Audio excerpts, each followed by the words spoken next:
Yes. It's good to get into the right mindset, you know? Yes. Yes. You know what I need Yes, sir. in my future studio? I'm going to have neon signs behind me. Yes. You know, there's going to be a neon palm tree, a neon something, maybe a neon Ferrari. We got to do something. It reminds me of the motels, you know, like the. Not like that. A different kind Oh, of neon. okay. Oh, okay. Think about like Swatch Watch. Yeah, yeah, yeah. Do you remember those like neon phones? You know, they're like clear plastic and they had the name. Yeah. That was so cool. I don't know where my brain is at, but when you said that, the first thing I thought of was it's kind of a vulgar skit by George Carlin. He talks about like motels, and the sign is just like alternating between sleep, blank, sleep, blank, sleep and blank. Terrible. It's terrible. I don't know. Thanks for sharing, Greg. You're welcome. Wonderful. Listen, I'm having a fantastic time. You know, like it's just. I could see. You know what I'm having a fantastic time with. Actually, now I'm not sure. The usual. The usual. Usual. Yeah. Well, it's been explained to me that the person that I'm conversing with is apparently, you know, significantly younger than me, and it's explained to me that this person, this person agreed to speak to, or rather, not agreed to speak to me, but the person was approached about me, and then I was the second person to be approached with the person that I was speaking to already having been approached prior, meaning the person knew that I was. Greg, I'm already lost in the story, and this is a 27-year-old girl. I don't want to be found, Greg. Okay. This is a 27-year-old girl who someone approached first. Yeah. And said, "Do you like this 43-year-old guy?" The person said yes.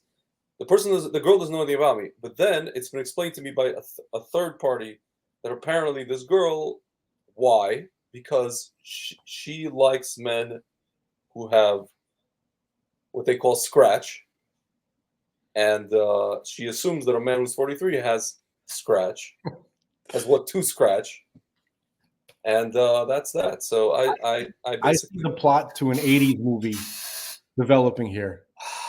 my life's an 80s movies, Frank. There's 80s so many movies. 80s movies where the guy pretends to be something. There's one Taking Care of Business with Dana Carvey. Yeah. And Soul Man. Remember Uh-huh. when C. Thomas Powell he went into Howell, yeah. Powell. Can I show the folks at home this there's a scene that I really like from that movie. Or the Wedding Singers, I guess, also kind of. Here, this is Soul Man. What's like the best scene? Here, you want to stare at the scene where they're having dinner? Any scene whatsoever, but I think before you do that, show what he looked like before and then after. Oh yeah. Okay, fine. So this is the guy. 1 second.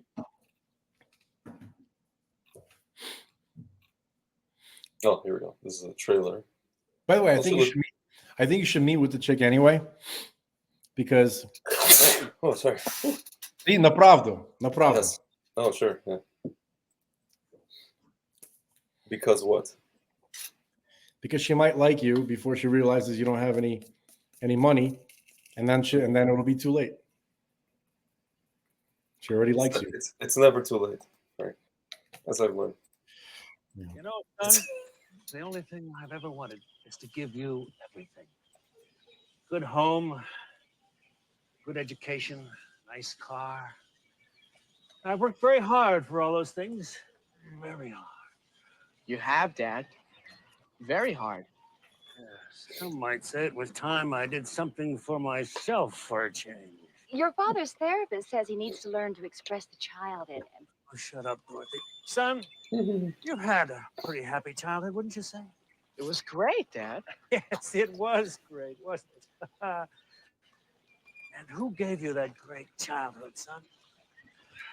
You did? That's right. I did. And now I have one more thing that I want to give you.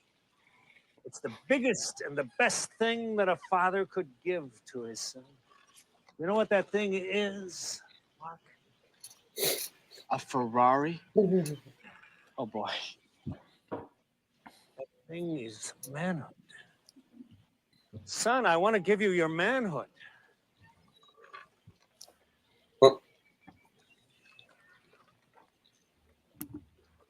What would that mean in practical terms? Well, it means that I want you to go to Harvard, and I want you to work hard. Very, very hard. I also want you to feel good about yourself. You want to feel good about yourself, don't you, son? Sure, Dad. That's why I've decided to let you pay your own way. Okay.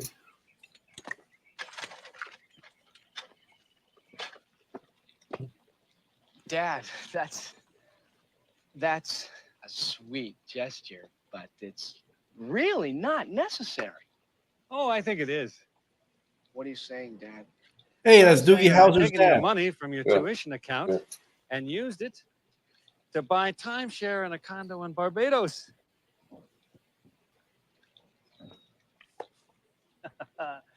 Vaya con Dios, son. Okay. And now, So how does he handle it, folks? What does he do? What does he do in college? Well, let's see. Let's see what he does.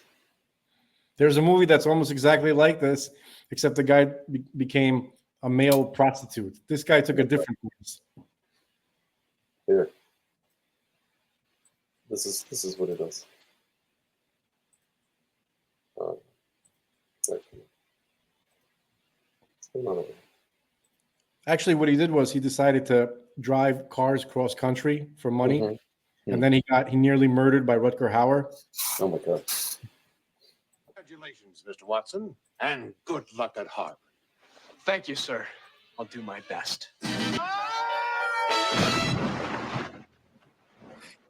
I don't believe this. This is unbelievable. I don't believe it's really unbelievable. So I went over to see Seth at his lab the other day, and he gave me these pills. You never take anything Seth gives you. It's a new product the suntan lotion company's developing. They're tanning pills. They chemically tan your skin. Look, Mark, I don't know how to tell you this, but you're not. I think we get the point, Greg. You're black. I think we get the point. Yeah. I exceeded. Incredible. He went black, folks, and Yes. he did go back. Actually, he did end up going Yes. back. Yes. So that proves right there that once you go black, sometimes you do go back, You can if I go back. Yeah. as Yes. he demonstrated. Yes. Wait, did he end up with a black girl? Did he in the what? movie? I think he ended up with a black. No, with a No, he black, ended up with a what? He ended up with a white girl. oh, he ended up with a white girl. Okay. It's No, the I ultimate trick played on the white girl. You know what I mean? No, I mean in those days that Yeah. it wasn't like that yet. Or so they would have you believe. Or so the Germans would have us believe. That's right. Yes. Yes. Speaking of Germans, sir, can you explain to me? They had the funeral for that Akil guy, you know, the Hezbollah guy. Yeah. And they have like this, like it's the most non-Middle Eastern thing I've ever seen in my life. It's like, can I show the folks at home this thing? Please, yeah. It's like, I just called them gay, and you know, apparently you enjoyed that, but 'cause I thought they were gay. This thing was gay. They're also descendants of Germans. That's fine. That's fine. Descendants of what? Nazis. Of German Nazis Yeah. who, Fair. after the war, fled to Egypt and other places, became Muslim in some cases, and then developed Muslim Nazism. Yeah.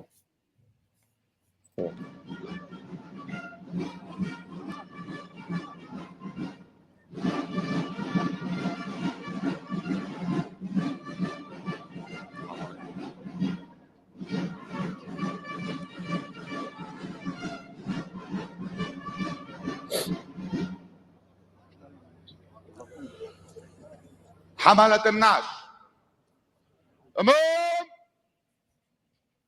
سر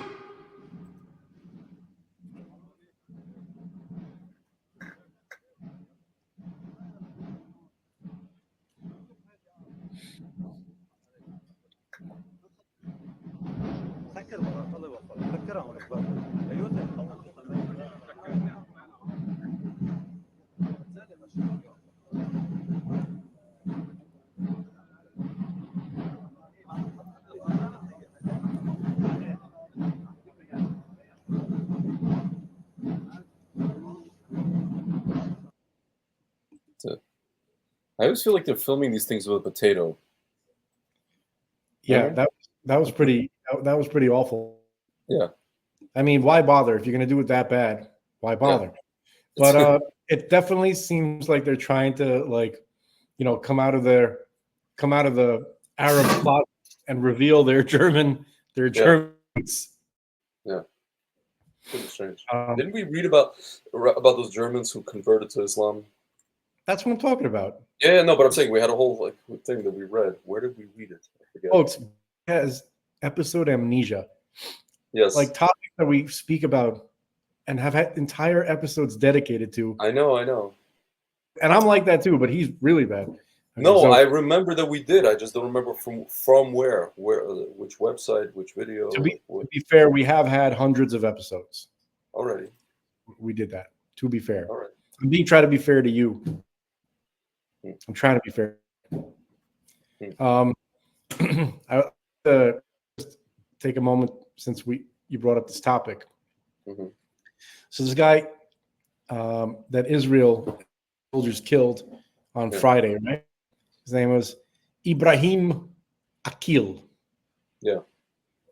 And he was the one who planned the barracks bombing in 1983, the U.S. Army barracks. He killed 300 people, 240, under 245 Americans. Actually, no, it was 13 Americans died later of their injuries. So that's, I actually wrote about it.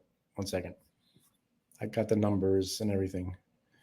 It's I'm looking at the Wikipedia. No, I actually. Why is the computer now doing this to me? Dude, The there's a poor connection. computer decided not to cooperate. There's a poor connection also. Oh, can you hear me now? I can, but it keeps skipping Okay. for some reason. Yeah, something happened just now, but it looks like it's Mm. functioning. Oh, we got so much to talk about today. There's plenty of things. Yes. So I wrote on Friday, Israel soldiers sent Ibrahim Akil to hell, Yamach Shemo v'zichron, and avenged the blood of 220 U.S. Marines, 8 U.S. Navy sailors, and 3 U.S. Army soldiers, and 13 American civilians, and 58 French soldiers that were murdered in Beirut in 1983. I got the expected response, from all the Nazi trolls, right? But I wrote today, I was like, I don't see too many posts about this from Americans on Twitter. Maybe it's just the echo chamber that I'm in. In any case, I'm sure the souls of Marines, sailors, and Army servicemen and their families appreciate the Israeli soldiers who killed their murderer, Ibrahim Akil. It's funny, that name Akil, it makes me, it reminds me of that Satanist who was in the U.S. Army, the guy who started the Church of Seth. His name is also something like that, like Aquila. Remember? He's like a U.S. Army, like some kind of like Temple of Set. Yeah. His name is Michael Aquino. Aquino. Okay, fine. All right. Hispanic. That's Oh my God, he's got weird eyebrows. This guy. No, he does that on purpose. He wants to look like Yeah. El Diablo. What the heck? I know. It's strange. Weird people. Dude, I have a feeling that these people are going to be revealed. All this stuff with P. Diddy, all that kind of stuff. Bro, you realize? I saw something related to what you're talking about. Like, there's like, I don't know, whoever put this video together, with the music and the clips and everything. Yeah. You see, you could probably do that like to almost any famous person. Yeah. Right, but I don't even know if we should play. You know what? Maybe we should, just to give people an idea. Where is it? Count Isaac's Army. I actually bookmarked it. Oh, this Isaac Cappy guy. Yeah. I see. Yeah, I don't. You realize? What is it? Usher, Megan Fox, and Pink deleted their Twitters, like a bunch of their posts. Yeah. So. Okay, so we have. I'm gonna send it to you. 1 second. It's about Tom Hanks' rabbit hole. This thing. Yeah. The Tom Hanks rabbit hole's deep and dark. This thing. Yeah, it's literally like insane, but I mean, it needs some explanation, I think. Yeah. Also, there's a lot of AI crap. Yeah. We really don't know if we're actually seeing something real or not. That's another problem. Yeah. That's true. Folks, so disclaimer, a lot of this could be just AI bullshit. Sure. I hope it is. Do you want to play it? Yeah, this is the Tom Hanks one, right? Yeah. It's very disturbing, actually. Yeah. Listen, man, stuff's got to be exposed. I mean, it is what it is.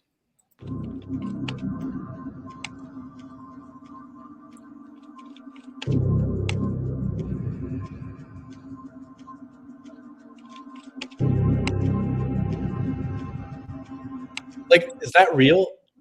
It's real. This is all real. Yeah. No, you know what? Go to that scene on Forrest Gump. Like, you got to see it. I like that thing that he did. That he did. I don't remember that from the. Let me look it up. 1 second. Forrest Gump. What is it? V sign, right? Forrest Gump. Maybe he says bye to Jenny. Goodbye, Jenny. Here. Let's see. I'm going to switch to it. 1 second. Yeah. Like, if that's bullshit, then we know the rest of it's bullshit too. Like, or half. So, yeah.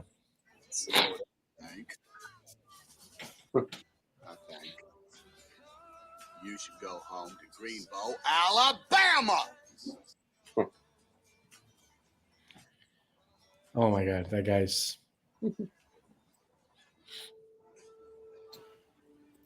Forrest, They like these types of guys, yeah. we have very different lives, you know.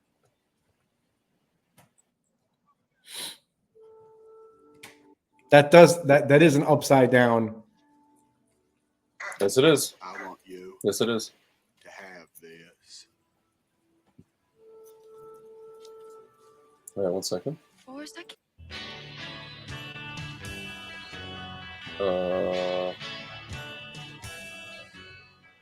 It's all the way at the end. 1 second, 1 second, 1 second. Just like that, she was gone. Nope. One finger. One finger. One finger. Oh, there you go. What? At the end. No, at the end. Oh yeah. My life again. At the end. There you go. He flashed it at the end. Holy crap. Yeah, there you go. He wasn't going to, and then he just, he slipped it in. It's amazing, right? That's I can't believe that shit's real. yeah. Why would you do that? What's the reason? There's no reason to do that. There's no reason to do that. Crazy, huh?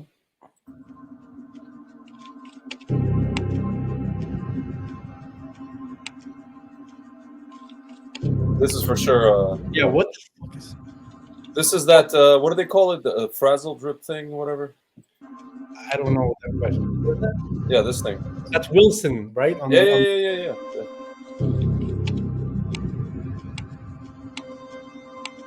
The gloves. It's too fast.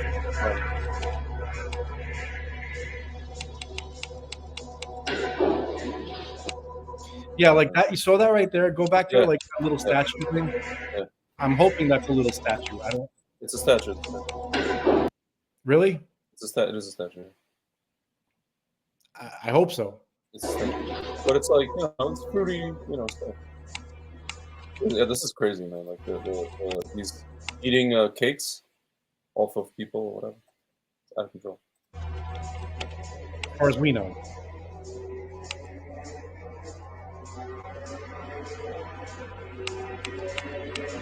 Crazy.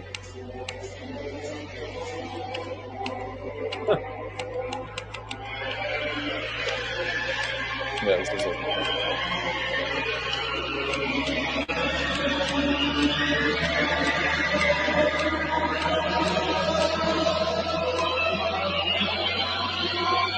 That's why this is our place. Good time, great taste. McDonald's, McDonald's. Good time, great taste. Nuts. So when I watch that, Mhm. the only thought that pops in my head is everyone here has to die. Yeah. Like everyone there. Yeah. So that's Can I what show you? I mean. I think that's what it's intended. That was the intention of it. I don't think I can handle. I really don't think I can handle this. Yeah. Can I show the folks at home Stephen Baldwin? What he said? Yeah, I've been meaning to look into this. I haven't had a chance. He's the father-in-law of Justin Bieber. Stephen Baldwin is Justin His Bieber's daughter Haley is married to Justin Bieber. Yeah. So Stephen Baldwin, the cool one, the the conservative guy. Yeah. You have heard the expression, the calm before the storm. There is always a calm before the storm, but then all right, he looks crazy. so is there another calm after the storm. There's a calm and then a storm and then another calm. And in that latter calm is the preparation for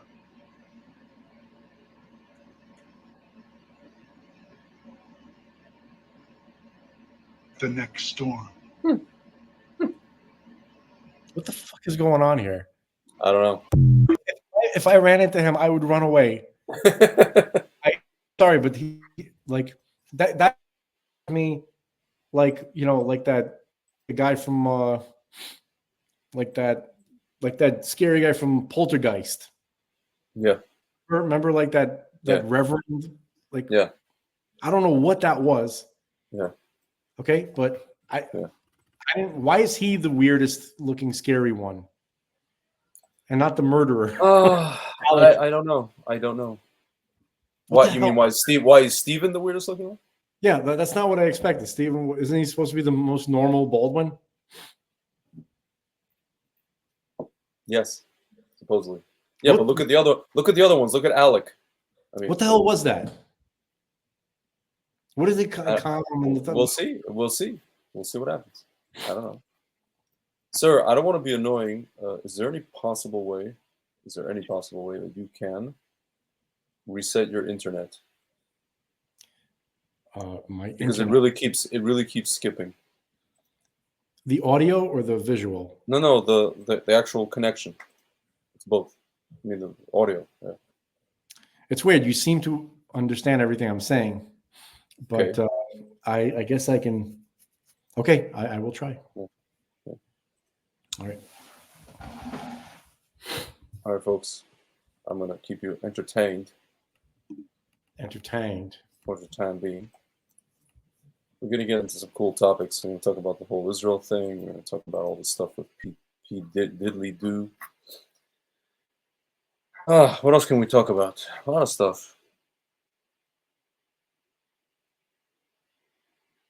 Somebody posted why the radical left is a huge threat. That, in my opinion, was underestimated. It cannot be denied that neo-Nazism is rising on the far right. Horseshoe theory is real, and Jews are under attack from all sides.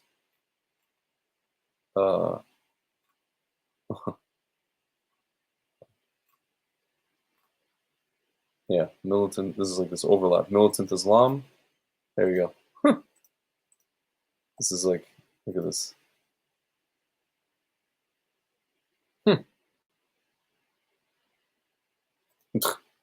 There you go. This is the overlap. That's why I always tell people, don't get involved in these sides, you know? Even the whole Ukraine and Russia thing, you know?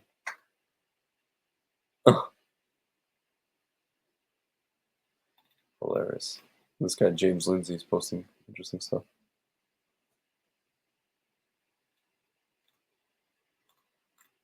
Dude, celebrities are just weird. Celebrities are so weird. SNL did a skit of Obama kissing Justin Bieber. What did they know? It's nearly impossible to find the skit online anywhere. Ashton Kutcher shuts down. All lives matter. That's some good acting. Yeah, these people. Huh. P. Diddy is being investigated for human trafficking. Oh my God, this is terrible. Can someone else find Ja Rule and get a hold of this MFer so I can make sense of all this? Ja Rule blocked me. Huh. Interesting. Folks, a lot of stuff is about to come out with this whole celebrity thing. Question is anybody going to go to jail? I don't believe it. I feel like it's not going to happen. People in this video below, a high trafficking survivor. Ali Carter explains to you how these celebrities in Hollywood participate in blood orgies. This image you see now is an example of what it looks like. My goodness gracious. Yes, is that disgusting? Listen to her tell for yourself. Age trafficking survivors have nothing to lose or gain by telling you this. Research the red rooms in the dark web. You will see how depraved this world really is. We share this realm with gods, entities that your celebrities worship as the only gods. What makes this worse is that you have people in your community who pay to watch babies and adults tortured. I'm talking about people having acid be poured on them, being forced to eat fecal matter, being dragged across the floor with glass everywhere, having their eyes being pulled out. These are people who used to live normal lives, who live in upscale communities. They tell you how they are kidnapped in those movies. When they go visit foreign places, never make it back home. This movie series basically tells you how the victims end up on the dark web. Go watch it this as much as possible. It's a movie called Hostel, Quentin Tarantino. Exactly how things happen. There are too many survivors I can tell you based on first-hand accounts. I'm one of them. Blah, blah, blah. Okay, so Where's the thing? Oh, interesting. Ali Carter accused high-profile celebrities such as Biden, Beyonce, Jay-Z, and Diddy being involved in a disturbing network of abuse. She claims to have been trafficked through underground tunnels, where she witnessed horrific pedophilic satanic rituals, including bestiality with both living and dead animals. According to Carter, those involved operated under a code of silence, never revealing each other's actions. Mainstream media pundits have dismissed Ali Carter as mentally unstable and worthy of being heard. Used a full, oh God, of course, Stu Peters. Ali Carter's first video exposing power brokers and slave traders in Hollywood. She explains the first time she was trafficked by Oprah.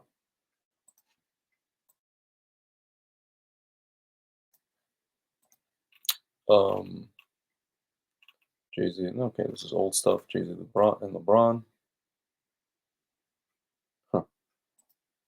The justice part has begun. Diddy is going to flip. The dominoes are about to fall, and there will be no stopping them until they're all down. The whole satanic temple of Hollywood is about to collapse on itself. Yeah, unless they kill him. Usher just deleted all of his posts on X. Don't worry, Elon Musk still has the receipts. Yeah, folks, I mean, he was right. This is a crime scene.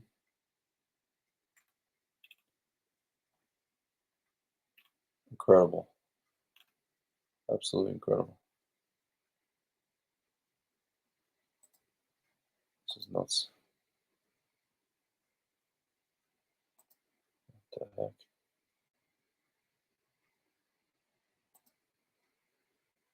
Craziness. There you go, Epstein's Island. Looks like they just put, looks like this looks photoshopped. Crazy.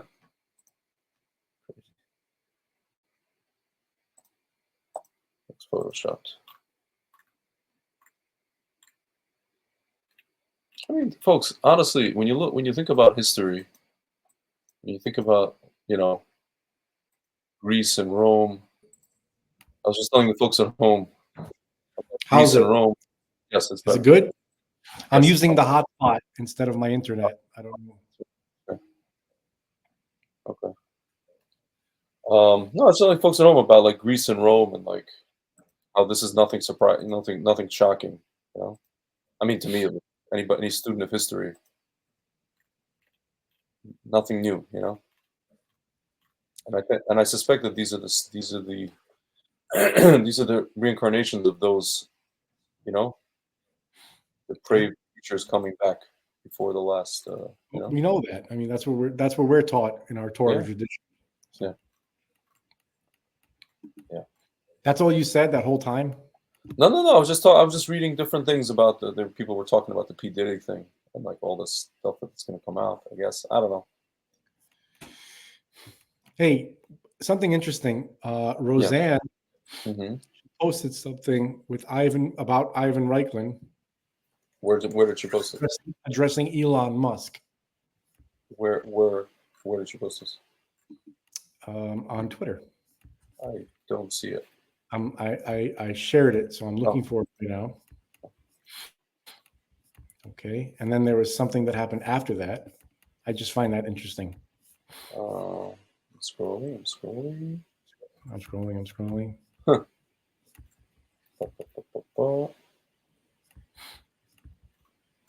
Someone knocking? No. I'm just scrolling. I swear I shared it. I don't know what the hell. It's weird. Let's go to Roseanne. She doesn't post that often. No, her Twitter's pretty.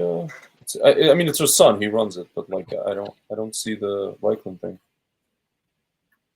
When was this? I didn't. I mean, it was today. I didn't imagine it. So. No, I understand. I'm just. So if it's not there, that means it was like gone or something. Let's see. Maybe replies. Let's see. Here you go.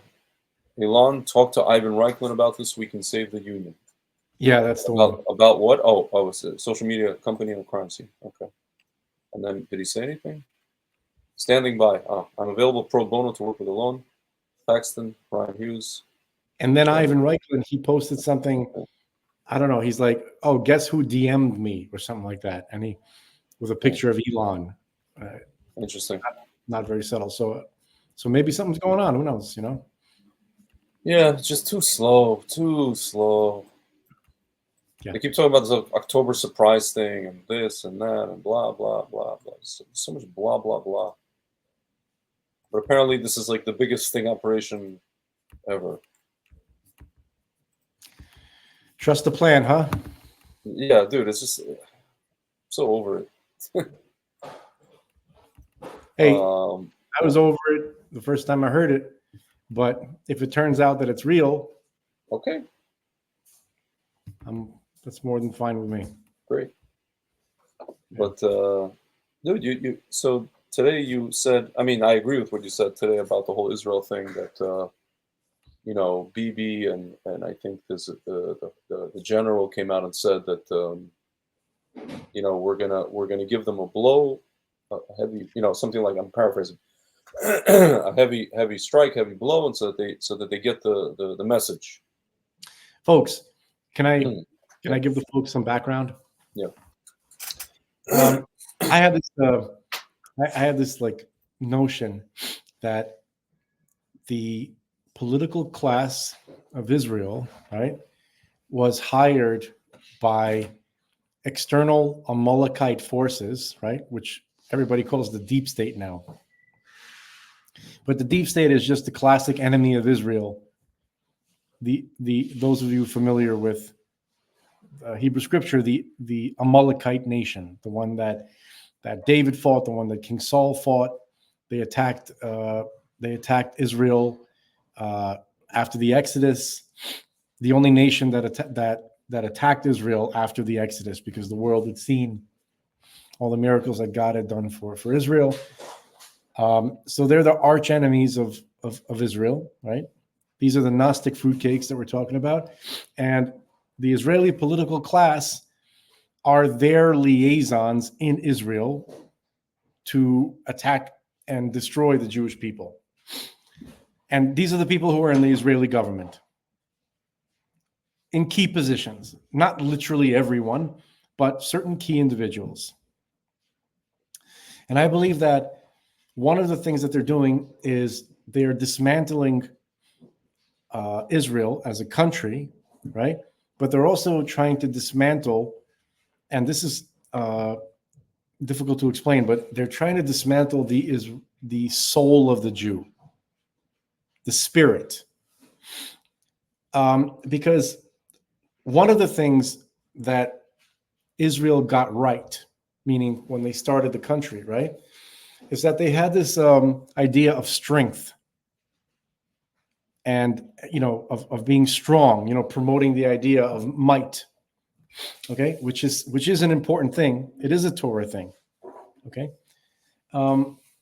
So the Jew of Europe, also the Middle East, was kind of saw himself as a weakling, subservient to whatever nation he was at, the nerd, the weak, pale, sickly nerd, right? Surrounded by these like big, strong, Cossacks or whatever. Okay. So one thing they got right in Israel was this idea of the Jew or the Israelite returning back to being strong, to being mighty, to being swift, not being prey. Okay. But those who are trying to dismantle the country, I think, are trying to get the Jews of Israel to return to that mindset, to that defeatist mindset, where we can't win, we just can't win, and it's an artificial reality, it's an artificial perspective, because in reality they can win overwhelmingly, and they can win really fast, but the political class is preventing that from happening. And they use terms and expressions when they address the population of Israel, the Jews of Israel, right? Especially in regards to military operations, which should have been way more successful and much quicker and achieve victory, almost instantaneously, which they could. So instead of saying we are destroying the enemy, they'll say something like, we gave them a good Potch.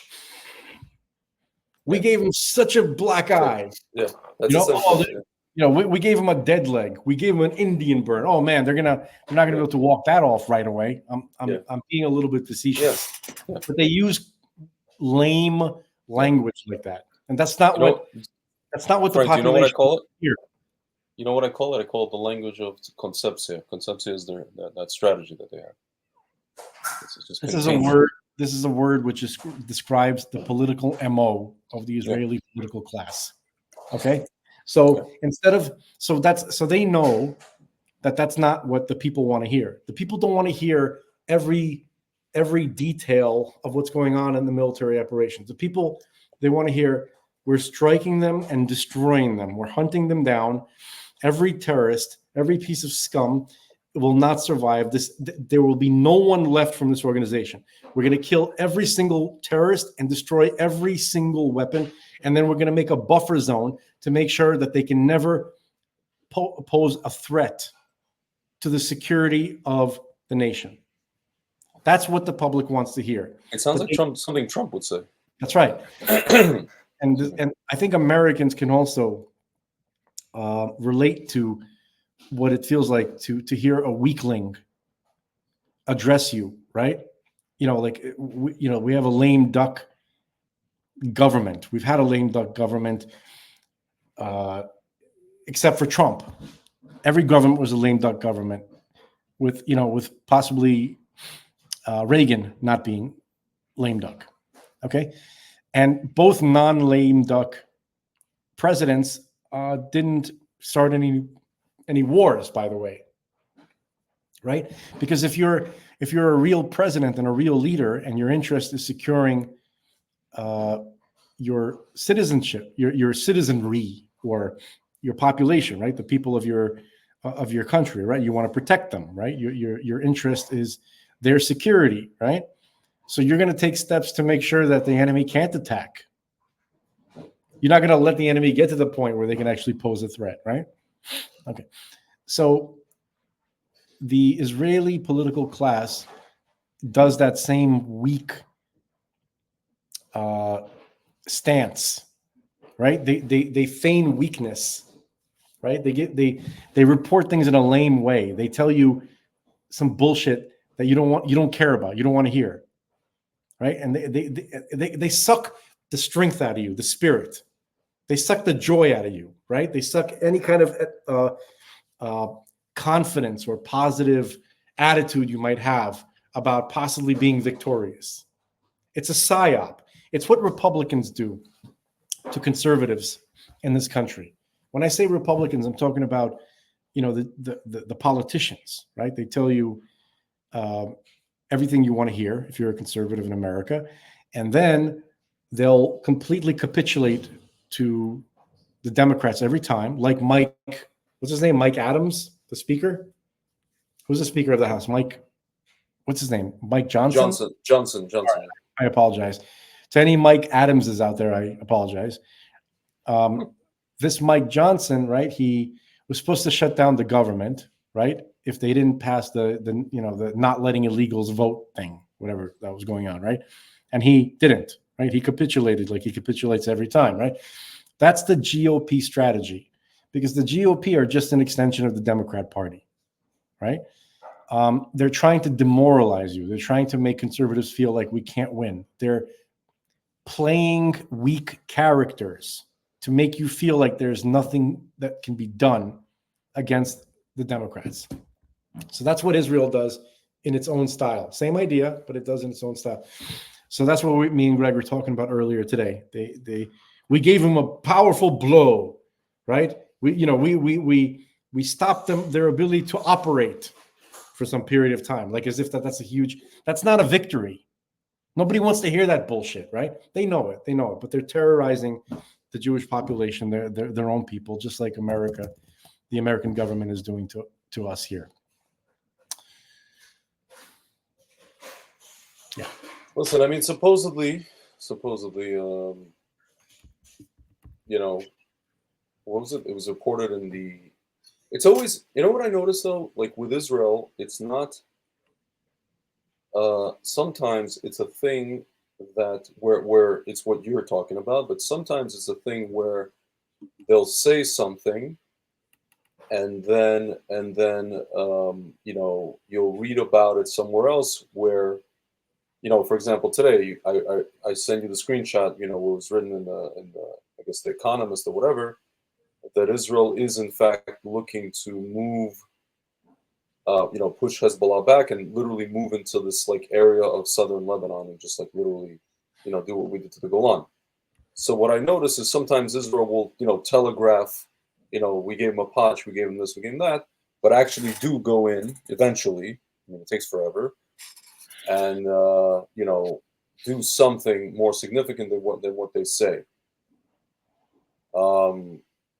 I've noticed that, and I think sometimes what happens is somebody, maybe even Bibi himself, you know, does what, and we've spoken about this. We kind of give him a, you know, we're giving him a chance to show himself, to prove himself. He does something that America, not America, but like that Biden, let's say whoever the hell's running stuff over there, probably Obama, doesn't want him to do, you know, and all these fruitcakes don't want him to do. And we see stuff, we see results, but it's just, it's always being stifled. You know, like you said, it could be way faster. You know, there have been, for example, tunnels blown up, but it could have happened in December, not, you know, 2 weeks ago. There have been eliminations of X, Y, and Z terror. All the stuff that did happen, it's happened like in the last couple of months. Should have happened in December, and it could have happened in December. It could have been done in December very easily, relatively easily. You know, not super easily, but. And I think that is what's happening, at least with Bibi. I don't know about any other. I think really also, it's what Jonathan Pollard said, that Bibi basically is battling people like Gallant, you know, people like his defense minister. He's battling people like the high command. There's really a discord in the government of Israel. I mean, there's a clear, and he has to twist their arm to basically do what needs to be done. Either he has to twist their arm, or Israel is put in a particular situation, like even what Herzog said, that, you know, they were planning some kind of October 7th style thing from the north, where they don't want that again, if only for, you know, their own populist political purposes, you know, they don't want to be have this another caca on their hands. So they, you know, okay, so they do what needs to be done. They do it like begrudgingly, you know, or they do it because Hashem just literally puts the whole country in a position that where it must be done, because they'll be dead also, right? They're first and foremost preserving themselves more than the people, if that makes any sense. But however it's happening, by hook or by crook, I mean, you know, we see that things are happening. I don't like the way they're talking. I don't like the stuff that they say. I don't like that, you know, it depletes the, like you said, it destroys, really, not depletes, it destroys the spirit of the people. I think the people are not even paying, you know, they're not paying attention. You know, they're trying to go about their like lives. You know, they have like today around near Haifa, there's like all these what's called krayot. You know, these suburbs of Haifa. They had missiles hit cars and buildings, like, you know, residential areas. Kiryat Bialik. That's where a lot of Russian-speaking people live, and people are just like, you know, okay, so the you know, the so-called Iron Dome gets most of these things, and they're watching the, you know, not to say that they're happy about it, but they, you know, you see these people making videos. They're watching, you know, so the missiles above Tzfat or the missiles above whatever city, you know, and they're just kind of like they've gotten used to it. I don't know. It's just strange. You know, I messaged my friends and they live in Kfar Tavor. It's like a little, actually there's a winery there called Tabor Winery, and there's a famous mountain, Mount Tabor, from the Bible, and like they didn't get hit, but you know, you literally see like this red area cluster of like a bunch of places getting hit, and then Tabor is just to the east of it, and Afula is just to the south of it, right? So Messaged my friend. She's like, yeah, we're okay, but we heard sirens. Anyway, there were sirens. So I think people just like it's almost like they just want to get on with their life, and it's just been such a, like because this has been going on for so long. I mean, just this particular two-front war itself, the past year, people are just like, okay, no, on with it already, on with it. Like, okay, so we destroyed this guy, I think my friends here in America got more excited when these guys were eliminated than people I knew in Israel. It's odd. It's like literally a total desensitization. It's a complete, like, all-encompassing desensitization of the people. Like, I was there in April, when the ballistic missiles came.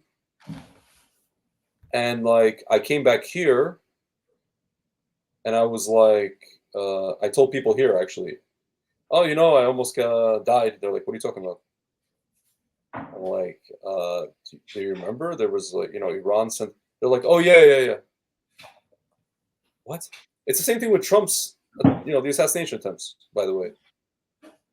Dude, I literally feel like people here and in Israel, everywhere. I think it's everywhere.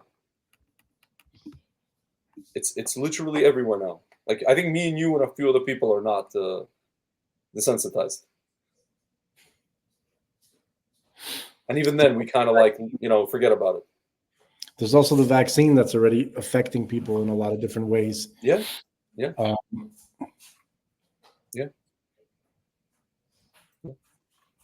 Just odd. So what do we do about it? Like, what do we, what, Hashem has to just snap people out of it, or what? We are doing what that's what we're doing here. That's what this meaning is. Not me and you. I'm talking about what does humanity do about it? I know what we're doing. I mean, what we're trying to do. What does humanity do about it? I don't know what they can do about it, to be honest with you. Okay, that's why I keep saying divine intervention, supernatural intervention, right? Yeah. There's something that I wanted to, I guess, read something I posted,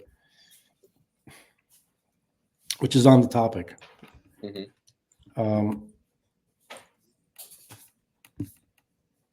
I'm looking for it. Just bear with me.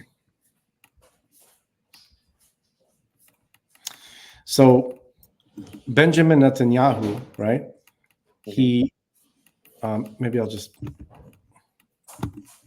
he posted something. It has a lot, a lot. It's on in the same flavor as kind of like what we were talking about, maybe a little bit better. Yeah. So can you show the folks at home? Talk about the no country can accept the wanted this thing. I sent the link. Oh, sorry. To the private chat. So. And then I need you to help me understand something that Anne responded. Okay. To another post. We'll do that afterwards. So basically, he said. Yeah. He said, let's translate the top. He basically said, if Hezbollah do not understand the message, I promise you, it will understand the message. So my response was, they understand kill or be killed. Oh, so it's like they don't understand messages. Yeah. So I took a snapshot of this scene, which I was hoping we could play for the folks. Okay. Why didn't you just post the scene? Because no one's gonna like sit and watch, but like people who know the movie, they understand what's going on over there. Yeah. Okay. So I'll try to let you, the folks at home, guess who plays Hezbollah here and who plays Israel. What's the movie is Point Break? Yeah, the final parachute, final skydiving. Yeah. I think that's the final skydiving scene. Last skydiving scene. You want to play the whole? You'll just play when they jump. Play the part where he jumps out of the plane, and then maybe kind of just so you can scroll ahead to where he actually catches up with the guy. Yeah. The whole scene is pretty awesome, though. I just want to see if this is the scene or if they're this is when they're training. When he jumps out of the plane with no parachute. 1 second. This is when they're training. This is when they're training. I'll find it. Hold on, last scene. No, but I found it. Here, end scene. Oh no, this is the ending scene. 1 second. Skydiving. Last guy. Here we go. Last guy.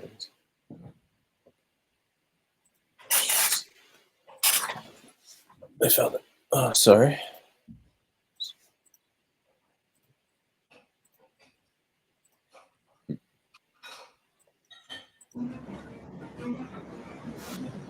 Rosie? Rosie, this is Air Force One. Do you copy? Do you copy? Over. Copy. We have a visual on you. Tell them to release Tyler. Do it! Do it now! You won, you got what you wanted. What if your shoot fails? Cancel the order! She served her purpose! Do it, man! You owe me that much!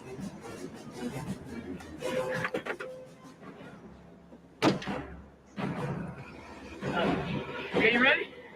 On 3. 1, 2, 3. Ah! Oh, easy. Little more. Clear. Yeah. Okay. Hey. See you on the ground, all right? I see you in hell, Johnny! Oh! I know it's hard for you, Johnny. I know you want me so bad it's like acid in your mouth. But not this time.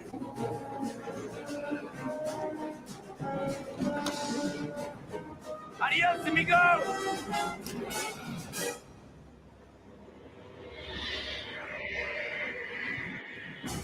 Fuck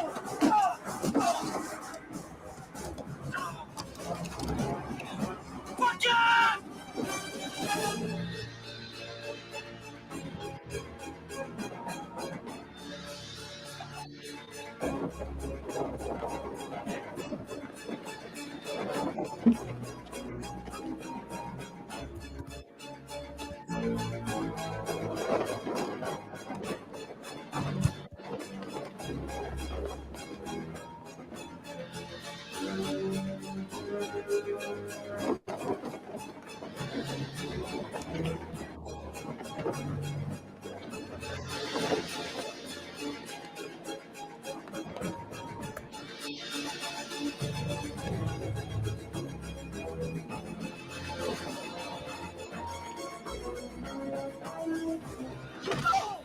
What? Pull the shit, Bodie! You are crazy! Pull the fucking show! Why don't you pull it? No games, Bodie! Pull the cord now! Nah, you pull it. Go ahead, Johnny, pull it. You gotta drop the gun, right? If you use your other hand, what are you gonna hold on with? Pull it right now! Or I blow your fucking head off and pull it myself! The only way it's gonna happen, my friend. Do I it! swear to God, I will! Do it, man! Do it or you're gonna die, Johnny! 6 seconds! You're gonna be me, Waffles! 5! 4! You fucking crazy! 3! Pull it! Pull it! 1! Shit! God!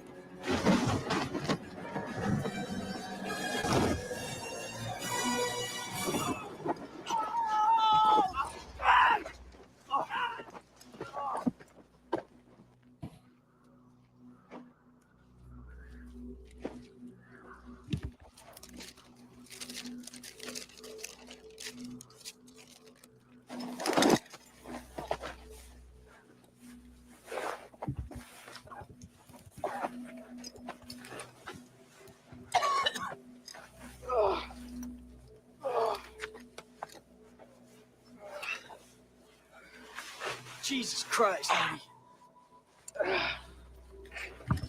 God damn, you a one radical son of a bitch.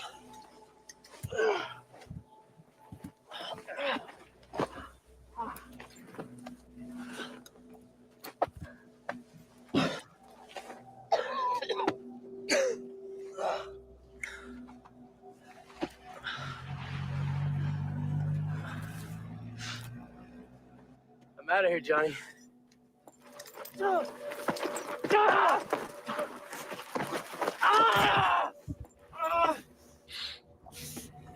me again, huh? Too bad. Looks like this time you won't be getting your man. This game we both lose.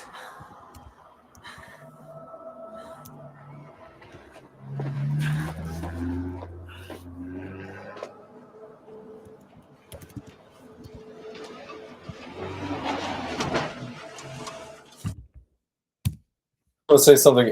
Patrick Swayze, see how he's walking? That's how he normally walks. How do you know? I don't know. That's how it's like the Patrick Swayze walk.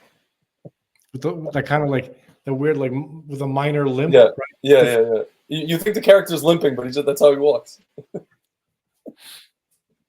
Maybe that's how dancers walk. I don't know. He was a dancer. He was. Correct. Yeah. But so why am I showing? What was the point of this? When he said to him, when he was holding the gun to his head, he goes, pull the chute out or I'll shoot. He goes, no. He goes, you pull the chute. You need to drop the weapon, right? Yeah. You pull the chute. He goes, what are you crazy? He goes, I'm gonna shoot you, man. He goes, that's the way it has to be. That's Hezbollah talking to Israel. Yeah. They're crazy, lunatic, demon maniacs, okay, who can only accept two outcomes. Either they're dead or the Jews are dead. And Israel, like Keanu Reeves, doesn't want to understand that, does not want to face that reality. Of course not. And the outcome is the same as what happened in the movie. Israel gets effed. Yeah. And they continue walking and Hezbollah gets away to the sunset. Yeah. Okay, that's a perfect metaphor for how Israel acts in this situation. Yeah. Now, can you help me out with this? I posted something and I find this very upsetting. I don't know if I'm interpreting it correctly. Okay. So I wrote something. I wrote Dr. Zelenko. Now, folks, I'm getting a lot of like responses on Twitter and messages, right? From people who are supposedly friends with my brother, but they do nothing but talk crap about Jews, about Torah, about Israel, right? And everything that my brother loved and believed, and everything that guided him, all the principles. After my brother passed, they did nothing but slander them and everything negative you can possibly imagine, right? These people were supposedly his friends. Yeah. So I wrote, after a while, I'm getting sick of it, right? So Stu Peters is probably the worst of them all, right? In some ways. Yeah.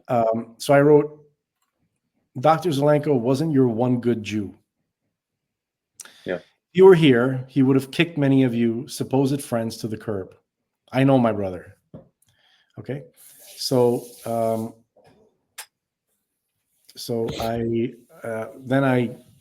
I attached that to another posting, right? And I wanted to emphasize some things that I think would bother people, but I'm not going to let the truth get covered by just mounds and mounds of bullshit. Yeah. Okay. Every bit of every bit of good Dr. Zelenko did for people was 100% inspired by his Talmudical. I'll say that again. 100% inspired by his Talmudical Ashkenazi Zionist Jewishness. I'll read that again. Yeah. Every bit of good that Dr. Zelenko did for people was 100% inspired by his Talmudical Ashkenazi Zionist Jewishness. By the way, notice how all these attacks on the Talmud and Jews only began to kick into high gear really after God took my brother away from the world, right? Yeah. So when the light goes out, the roaches come out. Of course. Okay. Yeah. Now, so oddly, Ann Vandersteel, right? So she said something which she wrote, maybe I'm misunderstanding it. Can I see where she wrote this? I'll just read to you what she wrote. Oh. She wrote, and she quoted that thing that I just read, right? About every bit of Dr. Zelenko's did good for people was 100% inspired by his Talmudical Ashkenazi Zionist Jewishness, right? She writes, the world needs an intervention, and we need the intelligence community to be scattered to the wind. I blame the constant drop campaign of war porn and the bankers who fund all sides of the war and information op we are living through. So far, so good, right? Yeah. It all sucks. And then she writes, I'm sorry, Frank. Your brother was a special man. He treated all who believed in God the same. Wish I could say that about the rest. The rest of who? If I'm mistaken, the rest of the Jews. Right? I think it's possible that's what you meant. Yeah. So I responded to her. I was like, my brother, like many others, lived by the principles that he learned in Torah and from his rabbi. What makes my brother unique is that God put him in the spotlight. Yeah. That should have resulted in people possibly changing their view of religious Jews. Instead, people hated more than ever and turned my brother into their one good Jew. Yeah. I wrote, that's horse shit, and he would have rejected it entirely. Dude, I'm telling you, they're turning your brother into Hitler's doctor. That's what they're doing. I'm not going to allow that to happen. Okay? That's exactly what they're doing. What was his name? Theodore. No. I don't give a shit. Whatever. Edward Bloch. Yeah. They're turning your brother into Edward Bloch. By the way, I don't even believe that story. You know, I think that was part of the propaganda. I understand. I'm saying even if you assume, let's just for a second assume the story is true, that they're turning. This is what they're trying to turn him into. You know, the token. And not only token, or and then they're going further. Supposedly, he came to, God forbid, came to Yoshka. Yeah, there's some, there's some people are gonna be, are gonna try to imply that or something like that, or already have, but they're not just coming out and saying it. But look, folks, when I went on social media, I went there for one reason, just to tell people about my brother's protocol and how it can be used to treat every single strand RNA virus. That's what my brother felt. That's what he wanted the world to know. And he didn't have time to do it. So I wanted to carry it on and make sure that I can tell as many people as possible to at least consider it, to at least look at it. We're going to play the video for you. Just, for those of you who don't know what I'm talking about, okay, in a minute. But that is why I came to tell people about my brother's medical information, things he wanted people to know to save their lives, because he felt, and I agree with him, that there's going to be another attack like COVID, right? And he wanted people to be prepared. But so instead of doing that, I did that, and I actually still do that, and I do that most of the time. But I find myself defending attacks on Jews. That's not why I came on to social media, right? But I'm literally forced into it. Okay? Because instead of people, actually they asked me, even Ann Vandersteel asked me to comment on certain things and accusations and whatnot. This is not something that I wanted to talk about, but I find myself talking about it most of the time now because everybody's gone insane, right? And the hatred has increased exponentially, right? And it's remarkable because the people who should hate the least, right? Those who got to know my brother, right? Instead of looking at him, right, and thinking, well, look at where he came from, and look at his beliefs, look at what guides him, right, and then possibly changing their attitude about it, right? Like, let's say people who are prejudiced against the Torah or against the Jewish tradition or religious Jews, right? After hanging out with my brother and seeing that he's an example of that, like he's, obviously very, very, very Jewish, very Orthodox, right? Very Orthodox Jewish, right? He's a Torah scholar. And they should have had a more positive outlook on it. It should have changed their view. right? They should have given it more of a chance, because how many of these people actually know any religious Jews, right? So you got to meet one, right? And you got this. You spent time with him, and you saw he was a great guy who wanted to do nothing but save people and help people, right? Because that's what the Torah teaches us to do. But instead, nothing but lies, hate, vicious slander by those very people. That's what happened. Okay? And when confronted, they come up with every bullshit. So it's really like unbelievable. So they didn't want to change their opinion. They didn't want to examine that their opinions were possibly not correct. Instead, they reinforced their opinions even harder, right? Through slander. And then they tried to turn my brother into something that he wasn't, because it's more convenient to their narrative. You understand? This is evil. Okay, and I'm glad that I have, in all honesty, my voice is very small. Like on this platform and on the social media, I'm heavily censored anyway. Okay, but at least there's some voice that is maintaining the integrity of the truth, right? Like I can't believe, I never expected that my brother would need someone to prevent him from being morphed into something that he wasn't and would never want to be. Okay, it's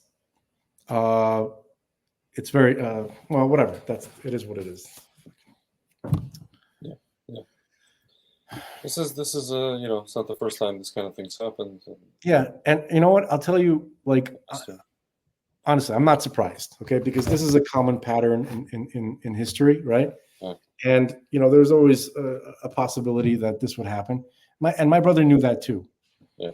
And but he did it anyway, because because the Torah teaches us to not let the negative expectations of, even if it's probable, right? If you think something's going to end up not good, even if you're likely correct, you still have to try and do the right thing for people. Their reaction is not, their expected reaction is not what determines whether or not you're going to do something right for the world and for people. My brother never did it for reward or recognition. He did it because he learned in the Torah, and his rabbis taught him that God said you have to save human life. You have to save all of life if you can, but you must save human life. Human life is sacred. Even if that human life will turn against you, even if it will be, words are escaping me, ungrateful or whatever. That's not, we're not permitted to not help people just because they're going to be ungrateful and they're going to be treacherous, like what happened with my brother. Okay, so that's what my brother acted by the orders of God.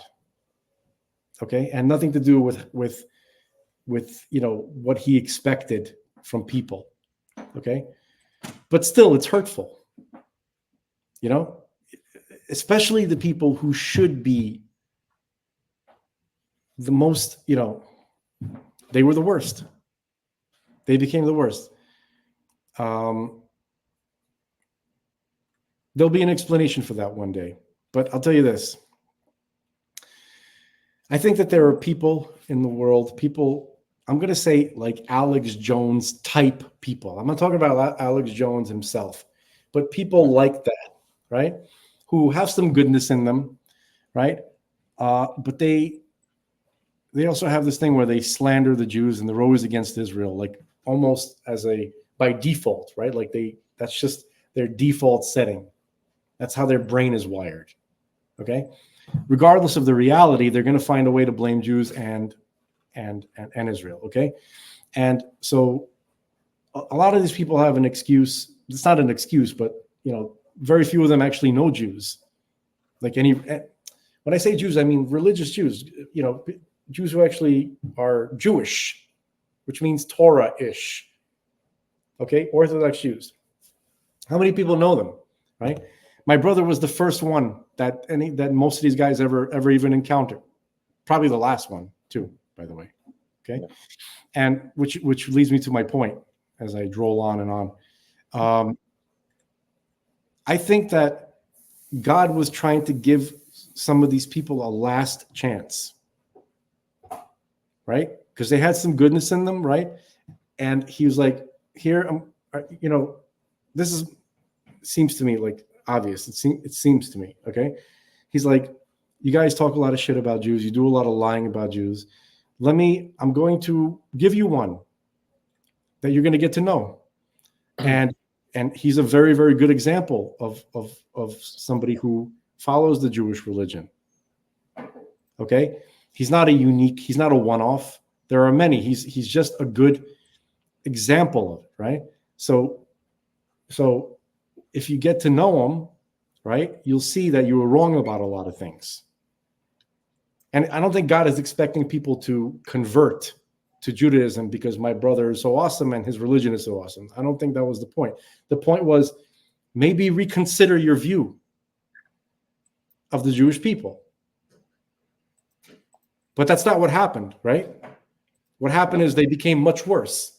It never happened. They had their chance. That was their last chance. That was their last chance. Listen, can I tell you something? I can't find it now, and it's a shame. In Rav Kook, Rav Yitzhak Cohen Kook, in his book Lights, it's called in Hebrew Orot. I'm going to try to say this. He's speaking about people in general. I know what you're going to bring up. I'm talking about individuals. You don't know. What am I going to bring up? Okay, continue. I was going to talk about Christianity. Like he was saying that the Christianity eventually, and he brings up the whole thing that that Maimonides said that at the very least it's good that people who used to be pagans, Europeans, took on something that was like you could say a derivative of Judaism with some add-ons, let's say. Yeah, Christianity is an improvement from what they did before. However, Rav Kook writes that there are elements that are inside of it that are still full of impurities, let's say. And he says that, and he wrote this book in 1920. So he's talking about. He goes, in the future, the closer we get to redemption, the impurities are going to be shed. And then he goes into this whole treatise or this whole part about how atheism itself, not Satanism, God forbid, not paganism, but just atheism, will manifest itself in the form of shedding and seeing that, so to speak, the malfunctioning parts of Christianity. I'm struggling to find the words. The parts that have nothing to do with the Tanakh, for example, right? So he said that, and to me, when I think about that, when I think about his words, I think about what you said. It's almost like they know that. And I'm saying this, folks. A lot of Christians listen to us. I'm being. This is like a. It's not tough love, but it's like I can only be honest here. Christians, I know that that there are parts of your theology that are wrong. That don't jive with logic. When I say logic, I mean that don't jive with. The second part doesn't jive with the first part. And you can listen to Rabbi Tovia Singer and explain to you how that's literally a fact, right? And I know that you know that. And so one of two things can happen when someone comes and tells you the truth, or when the truth is shown to your face, right? You start to realize, you start to wake up from this kind of thing. Either you accept it and you say, okay, I'm going to go like some of our friends, they become Noahides, they become, I don't know, some of them even want to convert to Judaism. Some of them become, they just stick to the Tanakh, like our friend Lori Cardozo-Moore. Fine. Other people, it's almost like they get very upset. Dude, it's like the people that when you came to them about the vaccine, they get upset at you, they attack you. They're support for you. So they're just looking at your brother, the sight of your brother inflames them. Yeah. And he's an Orthodox Jew, and he saved their life, and he follows the Torah, and he follows the Talmud, and he's a Zionist, and he's pro-Israel, and he refuses. He will never go to Jesus. He will never go to JC, and that makes them hate us more. If they're not like, dude, my father always used to say, Greg, if I'm a non-Jew and I read the Torah, one of two things is gonna happen. I want to become a Jew, or I want to kill a Jew. Bro, like you said about Hezbollah, it's that binary. It's just that binary. Or you become like a Noahide, whatever. Okay, you love Jews, this and that. righteous of the nation, blah blah blah. No, I mean we're happy, we're grateful to these people, but like I'm saying, like I'm just saying, you become all that other stuff. That stuff that's kind of like, you're not a Jew, but you don't hate us. Okay, nice. That's not what a Noahide is. I'm just, that's an example, not the only. So okay. That's it. That's it. Can I echo what you just said? Yeah. It hits a nerve. And not only it hits a nerve, it's part of it's happening how or when, as the world is realizing that, maybe, dude, listen, I had a lot of people in the club world, all these kind of lefty people, who were raised as Christians in Christian families in the Midwest and wherever they were, and they used to say to me, this JC stuff is, in these words, they would say, this JC stuff is BS. And I said, well, I can't disagree with you. I can never wrap my head around it. I could never wrap my head around, again, I'm just speaking about theology. Folks, I don't have anything personal towards you. I love you guys. You support Israel, great. I just can't wrap my head around the notion that I need to, turn a man into God. Folks, by definition, that's paganism. Greg, I don't want to veer off. I agree with you. I have the same thing. My Jewish brain can't comprehend it. Anyway. But that's not the point. That's not the point here. Because this is not about I know. Bashing theology, whatever. It's not about arguing theology, but it's about my point is, this is why they're upset. Okay, so right, but here's a different angle to it. And this is echoing what everything that you just said. Okay? There are people who believe stuff, right? And they like stuff. Like, it doesn't even have to be religion. It could be the kind of food that you like. You have preferences. Music, right? That some people just like it. They like what they like, and they enjoy it, right? They don't necessarily need other people to like what they like. They just like what they like, and they enjoy it when they can, right? And then you have another kind of person who I term as, the tribalists. That the stuff that they like turns them into a tribe, and they seek out others who like what they like. And they very much don't like people who don't like what they like. Yeah. They can't seem to tolerate that there are people who like other things than what they like. And we've seen this before with music. I'm the kind of person. You mentioned the club world, right? Yeah. So, and this is silly, but it existed. You had some clubs where you go and listen to trance music. I don't know how many of you listening are familiar with trance dance music, electronic dance music. Okay, so there's different types of electronic dance music. You have what's called trance, and then you have this other kind, which is called you know, but there are mainly two camps. There's trance, and then there's progressive house. Yeah. And they're slightly different. And but to the people, these music appreciators, the differences are huge. Yeah. You understand? And if you don't understand the differences, then that means you're dumb. Yes. And that you're not intelligent enough to appreciate.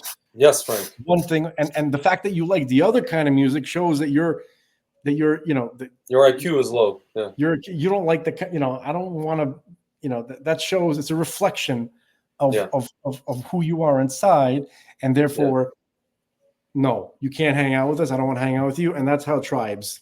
Okay. Yes. You get these.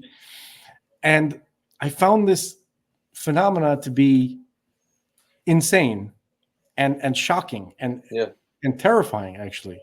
Yeah. Because like I feel like I'm one of those people who just likes what I like. And I'd like to continue enjoying what I like. And if you like something else, then you go ahead and enjoy what you like. Yeah. If you come to me and you ask me, well, why do you like what you like? Yeah. I'll tell you why. Yeah. And then if you ask me, well, why don't you like what I like? I'll explain it to you. I mean no offense to you. I don't want to prevent you from enjoying what you like. But I have my feelings, my whatever, my appreciations, right? I have my reasons for them. Frank, you know what this reminded me of? Hold on. I'm not going to go and tell you. I'm not going to approach you and tell you I don't like what you're doing, and here's why, and I'll come on and do my thing. Okay, so now, the people who saw my brother when he came out, and they saw that here's an Orthodox Jew, and he's saving the world, and all of those people who are like the people I just described, those I like what I like, and you got to go like what I like, and there's it's weird that you're like the way you are because you like that kind of music, and you shouldn't be the kind of person that you are. You shouldn't be a good person because you're one of those people who listens to the music that I don't like. So it doesn't make sense to me. I can't, like they literally can't. Like tribalists are idiots. They're brain dead idiots. Okay, and their thought of, well, maybe I was wrong about people who like trance music. I thought everybody who liked trance music was a meathead, one of those like juice heads, those big muscle bound, steroid taking, metrosexuals, right? Who do these weird dances in the club and stuff like that. Turns out that there are some people who like trance that are nothing like that at all. And wait a minute, perhaps even most people who like trance are not like that at all. Maybe I was completely wrong about those people. That doesn't happen, right? Instead, they just try to say, oh, this guy is an anomaly, right? He came from a shit thing, but somehow he's like this diamond in the rough. We have to save him. Yeah. Hey, that's who we're dealing with here, folks. Okay, if you're like that, fuck you. Yeah. Okay. You know what this reminded me of when you were talking about the you have to like what I like thing? You know what it reminded me of. I just want to play for folks at home.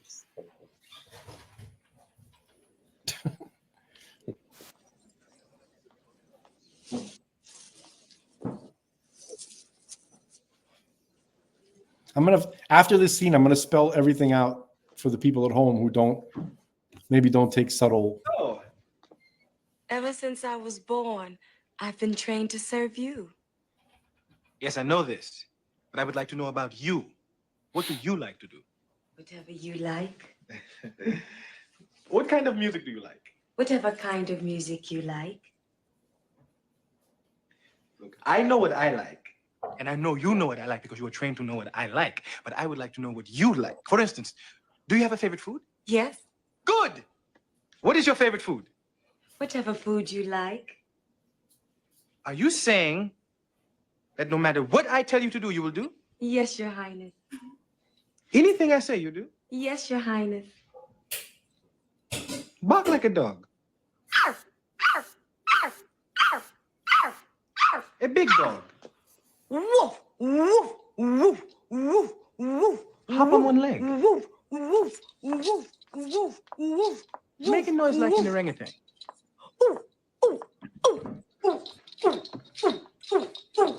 Ah, I see the two of you are getting along. A blessed memory. Excuse me, Manny, for a moment.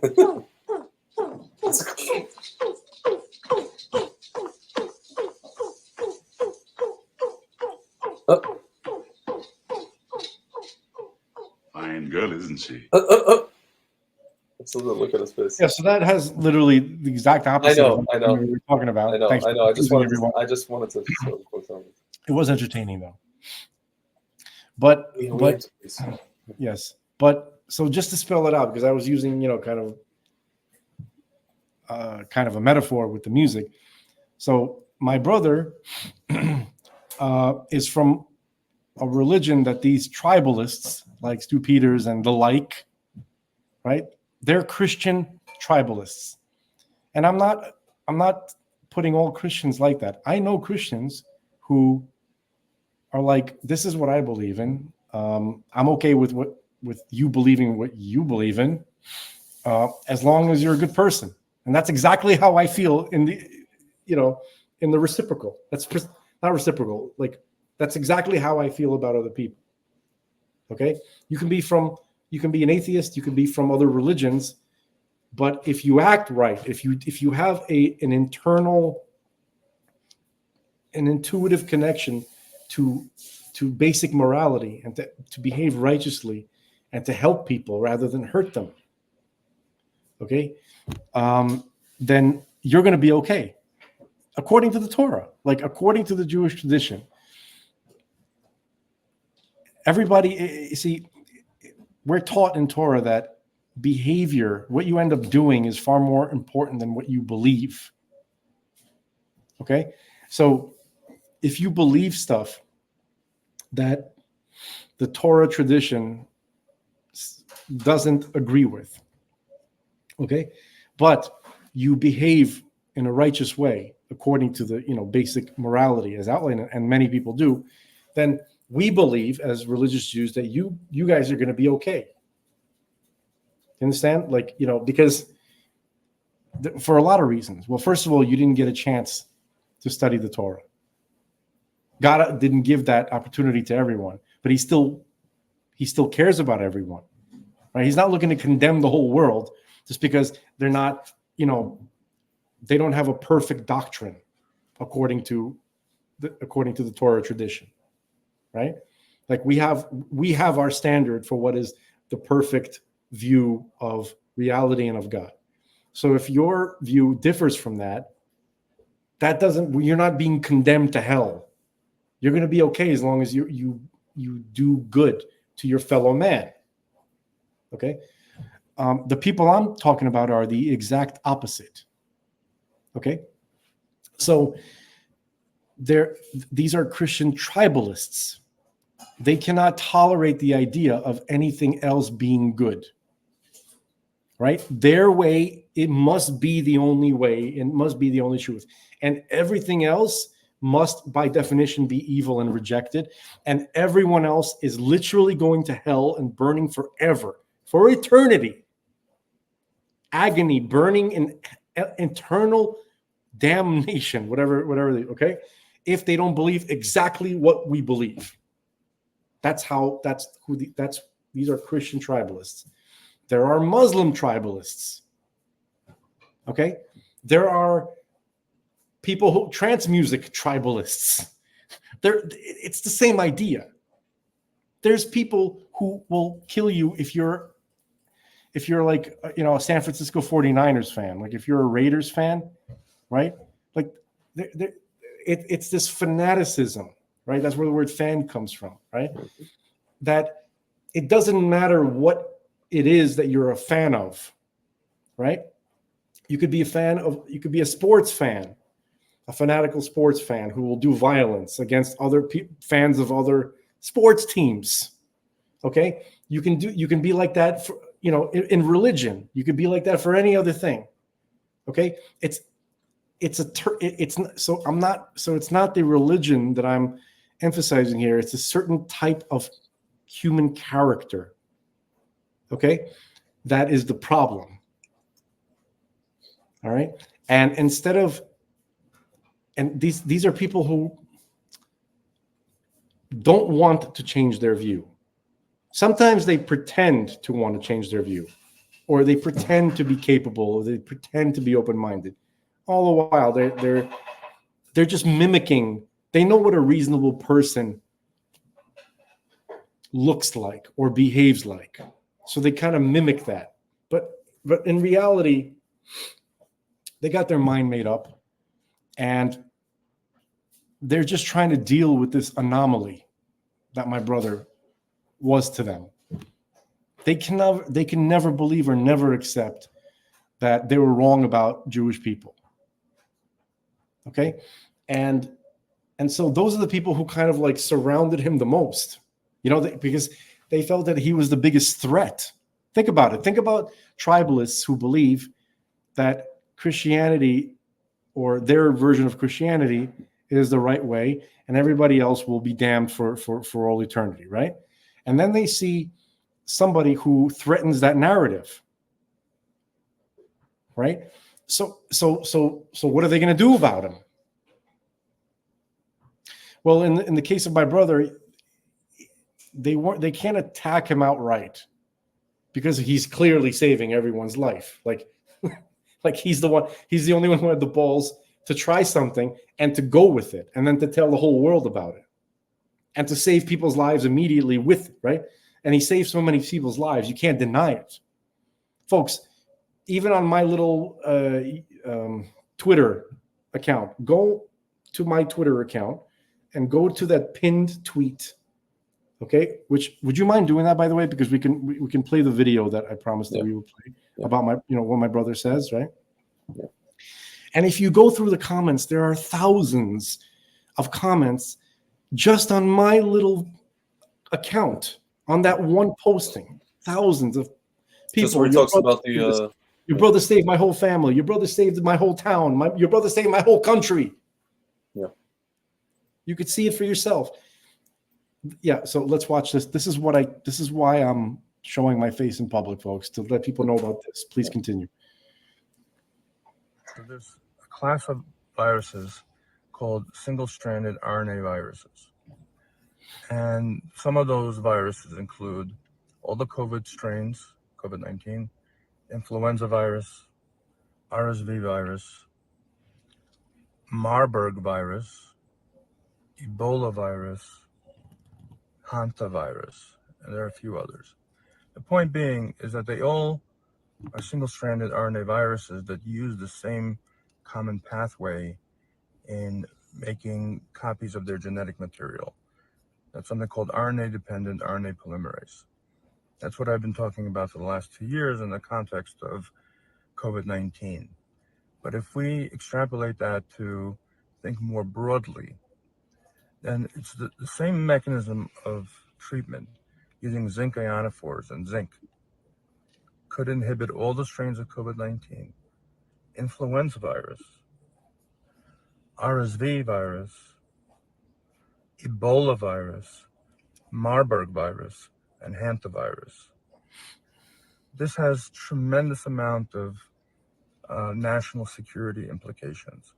And I don't think anyone realizes this. And so I'm pleading with our scientists and the honest people in our government to investigate this, because as the recent chatter in the news is going, we're seeing hemorrhagic fever from China. There's concern about Marburg virus, hantavirus, and Ebola virus. These viruses carry, to some estimates, 90% death rates. So I think there may be a solution to all these huge public health and bioterrorist problems, all with one simple, cheap, oral approach. Basically,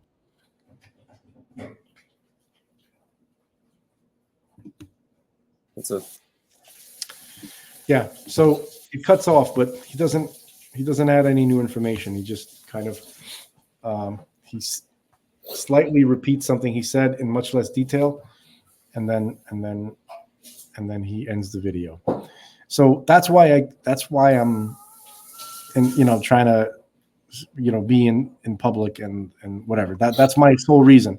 Yeah. And then all this other bullshit, about like like all these people start slandering the Jewish religion and Jewish people in Israel, it's just shocking. So basically when people saw how effective my brother was and how many people, the tens of thousands, the tens of millions that he has saved, right? They're like, oh my God, this guy is literally the biggest threat that we have ever faced to what we're trying to accomplish. We want to make sure that Christianity is the dominant influence and force, and we can't allow anything else to look good. We can't allow it because it will threaten our dominance. So instead of attacking him and trying to slander him, they surrounded him, befriended him, and then knowing that, and I think the fact that they knew that he was terminally ill played a role in their strategy. Yeah. Right? Because they know that once, he can no longer speak for himself, then they could just start changing the narrative over time. People forget, and start, 5 years, you could say, oh, well, listen, he talked to me, he said that he was open to, to accepting our Lord and Savior as his Savior, and people just buy it right away because they want to. They don't care about the truth. They just want it to be convenient. Yeah. Okay. So that's what's happening. That's what they're trying to make it happen. And I wish, and I think I'm literally the only interference to that. And I'm not much of an interference, to be honest with you, because I don't have much of a voice. Yeah. But we'll see. I'll keep trying. Maybe somebody who does see me, who does have a big voice, might help me out. Okay, but that's not for me. That's not a decision I can make. That's only something that they can make. And anybody who chooses to do that is going to receive a lot of. They're going to get a lot of grief for it because they'll be attacked. Yeah. Okay. Frank, can I mention something that something nothing to do with this, but yeah, I mean, or maybe Please, it does. I'm ready to change the subject. This is actually a pleasant thing. I was surprised by this. Arab American mayor endorses Trump. Yes, I saw that. That was cool. There's a mayor of I can't pronounce what? I'm going off camera, but I'm here. I'm listening. I have to turn it off for a second. There's a mayor of this town, Hamtramck. I can't pronounce the name of this town.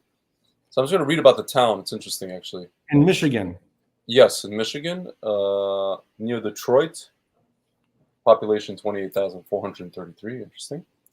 Known in the 20th century as a vibrant center of Polish American life and culture, Hamtramck has attracted new immigrants in the 21st century, especially from Yemen, Bangladesh, and Pakistan. In 2013, it reportedly became the first Muslim-majority city in the U.S. In 2015, Hamtramck became the first city to have a Muslim-majority city council in the history of the United States, with 4 of the 6 council members being Muslim. Hamtramck was the name for the French-Canadian soldier Jean-Francois Hamtramck, who was the first American commander of Fort Shelby, the fortification of Detroit. It was originally known as Hamtramck Township. As it gets into the history, German farmers sees as over the past 30 years, a large number of immigrants in the Middle East, Yemen, India, Pakistan, Bangladesh, Nepal, and Southeastern Europe, especially Albania, Bosnia, Herzegovina, and Kosovo, moved to the city. The city's foreign-born population stood at 41%, making it Michigan's most internationally diverse city. population was 43,355 in 1950 census, and 18,000. Oh, so like it went, and then it went down to 18,300 in 1990, and now it's at like almost 30,000. Okay, so basically, this guy is like the sum of all fears in terms of like what happens when Muslims become he's the mayor of a town that becomes it's a majority Muslim town, and yet It's kind of a miracle. see, listen to this. In January 2004, members of the Al-Islah Islamic Center requested permission to use loudspeakers for the purpose of broadcasting Islamic call to prayer. This request set off a contentious debate in the city about the noise that would be caused by the call to prayer, eventually garnering national attention. Ultimately, Hamtramck amended its noise ordinance in 2004, allowing for the prayer calls to be made. Hamtramck Disneyland is an art installation in the city built on 2 garages out of metal. So basically, the mayor wrote he said the following today. He wrote the following today, published. He said, ladies and gentlemen, his name is Amir Ghalib. Ladies and gentlemen, let me be clear so our expectations are realistic. President Trump and I may not agree on everything, but I know he's a man of principles. Though it's looking good, he may or may not win the election and may be the 47th president of the United States. But I believe he is the right choice for this critical time. I'll not regret my decision, no matter what the outcome would be. I'm ready to face the consequences. For this, for many other reasons, I announce my support and endorsement for the former and hopefully the next president of the United States, Donald Trump. Now let the caravan begin its journey. This is just the starting point. Amir Ghalib, Hamtramck City Mayor. Dude, but it's funny. Like a friend of mine was like, this is everybody understands this. He's like, I don't understand. He's like, Arabs should be voting against everything Democrats stand for. Muslims, Arabs, Pakistani, all these people should be they should be the most conservative people, unless you're saying they just want to vote for a party that wants to destroy the country. So those tribalists, right? Who they share. Look, there's something that if you're wondering like why, like so many like gays, queer people, right? Like queers for Palestine, right? Like chickens for KFC, right? Yeah. How could that be? Are they all complete idiots? Are they all completely like so devoid, so disconnected from reality that they really think that they can, that Muslims are going to embrace them, right? No. The answer is no. They're not all complete idiots. Okay?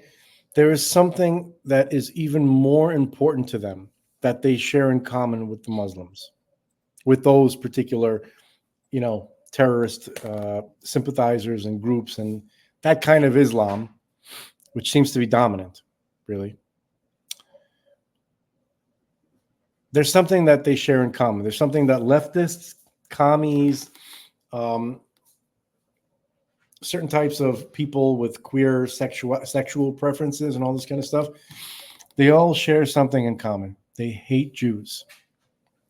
And they see Jews as the problem and as the cause of all their problems, as the interference for them to be happy. Jews are standing in the way of their happiness and of the world becoming the way they want it to. They all believe that. Now, they know that, in their minds, once they get the Jews out of the way, of course they're going to all fight and kill each other because they, so many of them disagree with each other. But they can all agree that the Jews are the main problem. That's where they come together. That's why we have queers for Palestine. So what happened with this guy that he's endorsing Trump? Okay, so those are the kind of people. But then you have other people that their hatred for Jews is perhaps not the dominant thing in their life. It's not the most important thing to know about them. Perhaps they don't even hate Jews. That's also possible. There are people like that. There are Muslims out there like that. There are Christians out there like that. There are people who are neutral. Actually, you know what? I find that really hard to believe. I don't know if there's any person on earth who doesn't have a strong opinion about Jews, one way or the other. It's Jews are either love them or hate them. There's no like, I feel neutral towards them. Okay, so I don't know if that's the thing, but definitely there are people who there's different levels of hatred, right? Different levels of love, and for him, maybe the part of Islam, that we can consider to be, similar to our morals, right? Husband and a wife, have a family and a child, avoiding homosexual behavior, right? Basic family unit, belief in God, charity, helping others, that's found in Islam. There are some Muslims who focus on that part rather than, cutting the neck of the kafir. What's the word in English? Kufar. The heretic. Oh, the heretic. Yeah. Okay. Yeah. Kufar. Okay. The kufr. Yeah. Okay. So there are people, within religions, right, who they really like the part where you kill and hurt the other guys who don't believe in your religion. That's the part. That's their whole thing. That's their whole life. The other stuff that is there, that might be there, like good stuff, like maybe spend your time, maybe be charitable or be nice to your mom or help the kitten out of a tree, whatever, that kind of stuff. Okay, the good stuff, that doesn't get too much attention. They like the part where they cut the neck. Okay, and then Christians have their version of that. Okay, Jews have something. It's nothing like either one of those. But there are some Jews who, they perhaps will overlook what the Torah says, how Jews should engage non-Jews and how we're obligated to treat them. So there are some Jews out there who don't like non-Jews. That's true. And they have what's the word? Like when you're pissed off at someone who's been you feel has been bullying you, right? Who's been mistreating you for a long time. So you have this, what's the word? Not animosity. It is animosity, but it's a different word, where you feel like you've been wronged, right? So you don't you don't really want to give a shit about somebody you feel has been causing you a lot of harm. Oh, apathy. It's not apathy. It's a strong feeling. Yeah. Okay. It's sort of like, yes, I'm just describing a certain type of person who's a human being. And they're like, yes, I'm Orthodox. Yeah, I believe the Torah is true. I believe God's real. Okay, fine. The Torah says that you have to, that I have this obligation and that obligation to my non-Jewish neighbor. But you know what? They didn't help me. They didn't stick up for me. So fuck them. There are people who have that attitude. Yeah. Okay, so it's a little different than what I was describing with the, basically, people are people. Okay, and doctrines are different. But you're going to have people with proclivities. Okay. So maybe this guy that you're talking about, this mayor, he's more interested in the other stuff, not the cut the neck part. He likes more the other stuff. Maybe he's sick of maniac extremists. Maybe he sees the problems that the Muslim communities have, right? Because of certain backwards cultural things. He sees the birth abnormalities in certain Muslim families because of inbreeding, because two close cousins, right? And they have kids. Like in England, the Pakistani community takes the majority of kids who are born with birth defects in England. Right, it's like 80% of the birth defects in England come from Pakistani families, Muslim families, because of their practices. Okay, and there are many other things too. Not every Muslim, not every Arab wants to, live in the Stone Age, in this backwards. They probably, there's a lot of people who want to reform Islam, right, to get rid of the crazy shit and just hold on to the valuable things. Okay, not the stuff that you have to wage war on the whole world. Okay, so there are normal people out there who call themselves Muslims, right? But I can see them possibly wanting to be reformers. They can't say that because they'll get killed. Okay, so they have to really, really tread lightly, right? And sometimes they have to.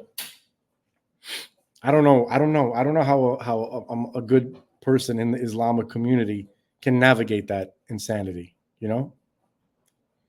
because they're so extreme, they're so violent. It's a fact. They videotape themselves. You can't deny that shit. Okay. So I just found out some news. Yeah. This is going to be like kind of niche, but we've spoken about this before. Let's remember, how I always bring up the 1990 World Cup, the soccer. The hand of God? Well, no. That's 86. That's Maradona. Oh, 86, that was Maradona, right? So this is the World Cup that was held in Italy, and it was like this, I played this before the opening ceremony. It was all very like had that spirit. So the guy who was the number one goal scorer in that World Cup, Italian guy, he passed away 4 days ago.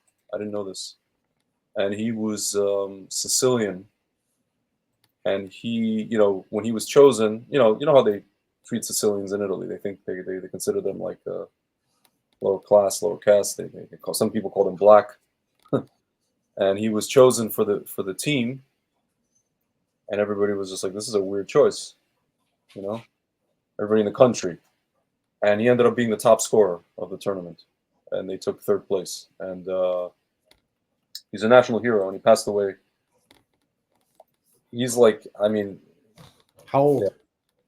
Dude, only 59 years old. And what's crazy? I was looking at his videos of him like a month ago. It says he was diagnosed with colon cancer in 2022. In September 2024, he was hospitalized with atrial arrhythmia.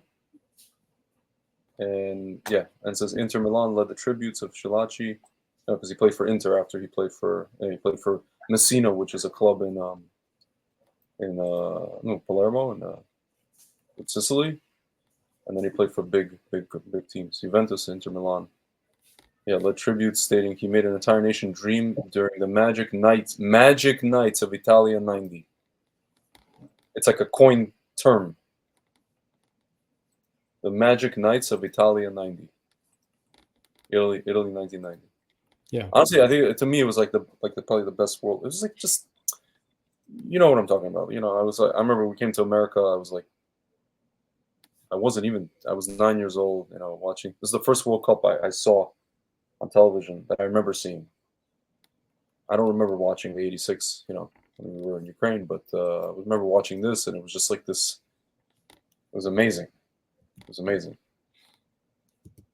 And it was funny because we had just come from Italy, 2-3 years prior, and we remember how Italy was, with soccer and all this stuff. And I remember going to Naples when they won, and then seeing all the Maradona stuff there, and I don't know, it's just like the '80s, Doesn't matter where you were. Doesn't matter if you were in Europe or in America. The '80s was the '80s. And yeah, it's crazy, man. It was more '80s in America. No, I know, but even this. If I had to think of two places where the '80s were really cranked up, it was America and Japan. Yeah, of all places. Yeah, I guess Germany too a little bit. Whatever. Can I just show the folks at home? I'm not going to show the whole thing, but just like the song, Sprockets. The theme song of Der Kommissar. Yes. 99 Luftballons. Yes. Here, this is the theme song of dude. This is like when like everything, you know, like the Soviet Union's collapsing. Everything's like. Sorry, my cat's attacking the computer. Sorry, Okay. 1 second. Go ahead, please continue. Oh, the sound is crap. Hold on. I just. Oh my goodness. Yeah, let's do the. She's attacking the computer. Okay. Is it okay if I mute? Oh. Okay, she left. You don't have to get so extreme.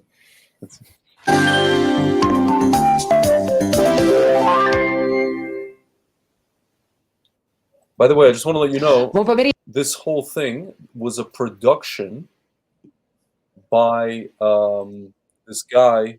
I just want to preface this.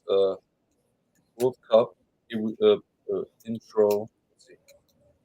Produced by Giorgio Moroder. You know, the guy that wrote. He actually wrote a lot of the the Miami Vice stuff. Yeah, I believe. He like influenced people in music. You know. I just want to say before you start that literally the only people watching us who could appreciate what you're about to show is like maybe like 2 Brazilian guys who are randomly. No. I'm not gonna. It's not soccer. It's an opening of music. I know. To feel the vibes. I know, but it's still. It's gonna be in English, partially. I know. Okay. And you've played this before, but go ahead. Well, I played a long time ago, but okay. You love it, I know. It really brings you back. Regista Giancarlo Tommasetti. Vi ricordo che il programma è trasmesso in stereofonia per le zone già raggiunte da questo servizio. Buona visione.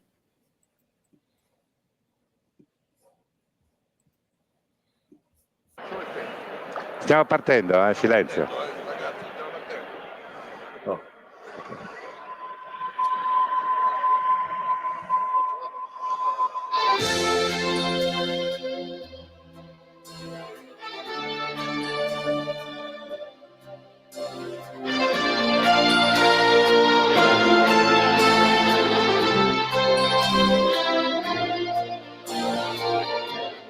To be number one, we need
forse non sarà una canzone a cambiare le regole del gioco, ma voglio viverla così questa avventura, senza frontiere, con il cuore in gola. Il mondo in una giostra di colori, e il vento accarezza le bandiere. Arriva un brivido e ti trascina via e sciogli in un abbraccio la follia. Hey, Greg. Yeah. Notti magiche. Yes, sir. Let's make some comments now. Now, because I came from a family who, is part of European culture. I'm not really, but my family, right? I'm familiar with European weirdos, and I can appreciate European weirdo stuff like this. Okay. I mean, listen, Russians like Italian stuff. I don't know why. Russians love Italian stuff, folks. Maybe you didn't know that. Music. Одежда. Clothing, furniture. They must have Italian furniture. Must. Russians love, and when we say Russians, we're not talking about people Russian from speakers. Russia. Yeah. That's like, it reminds me of people from the former Patrice Soviet Union. O'Neill. Yeah. He goes, when I say Chinese, I'm not talking about Chinese people. I'm talking about countries where Chinese people are from. Yeah. He's like, like Thai, Thailand, Taiwan, all that kind of stuff. Yeah. So when we say in Russians, we're talking about people who kind of like Eastern European culture. People basically. from the former Soviet Union. Especially those countries and cultures which were part of the Soviet Union. Okay. Mm-hmm. But to a certain extent, like Polacks and Yugoslavians, kind of similar, Croatians and Slovenians and Slovakians and. But can I tell you something, man? I just remember even like when we came to America, listening to like all these like we call them Toto Cutugno or Toto Cutugno. Yeah. And Celentano. Right. Yeah. Famous. And I'm wondering like why. I thought maybe just because we went through Italy and we kind of picked it up in Italy, but no, I realized like we came to America, all the Russians were listening to these people. Yeah, no, Russians love Italian furniture, but they by far love more anything Italian clothing to them is the peak of fashion. Yeah, and a lot of times they're not wrong. You know what I mean? No, it's quality. Okay, but. Folks, just remember that rule. Russians love Italian stuff. Yeah. Not the food so much. Of all things, not the food so much. You don't really see. No. You don't see many Russians eating lasagna. You don't see many Russians eating risotto. And also, you have in Italy, you have obviously northern Italian cuisine and you have southern Italian cuisine. Yeah. The pasta primarily is southern and central. Northern, you got like seafood and all kinds of stuff, like clams and all different things. Not that you have pasta. I would think it'd be the opposite, really, because the sea stuff is more in the south. But it's Hang on a second. My there's a fight going on here. Squeaky.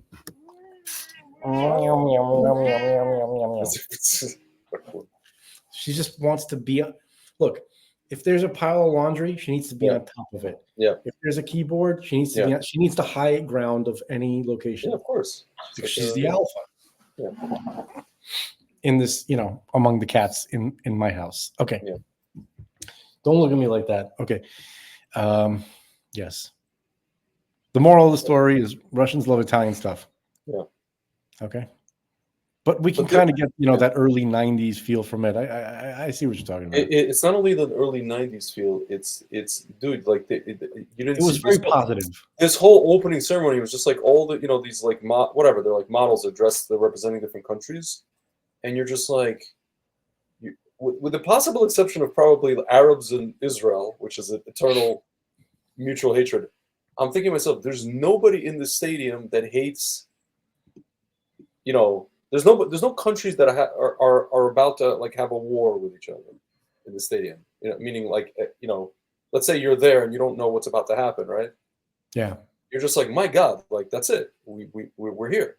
We приехали, as we say in Russian. We've arrived. That's it. We're gonna have like world peace. That's it.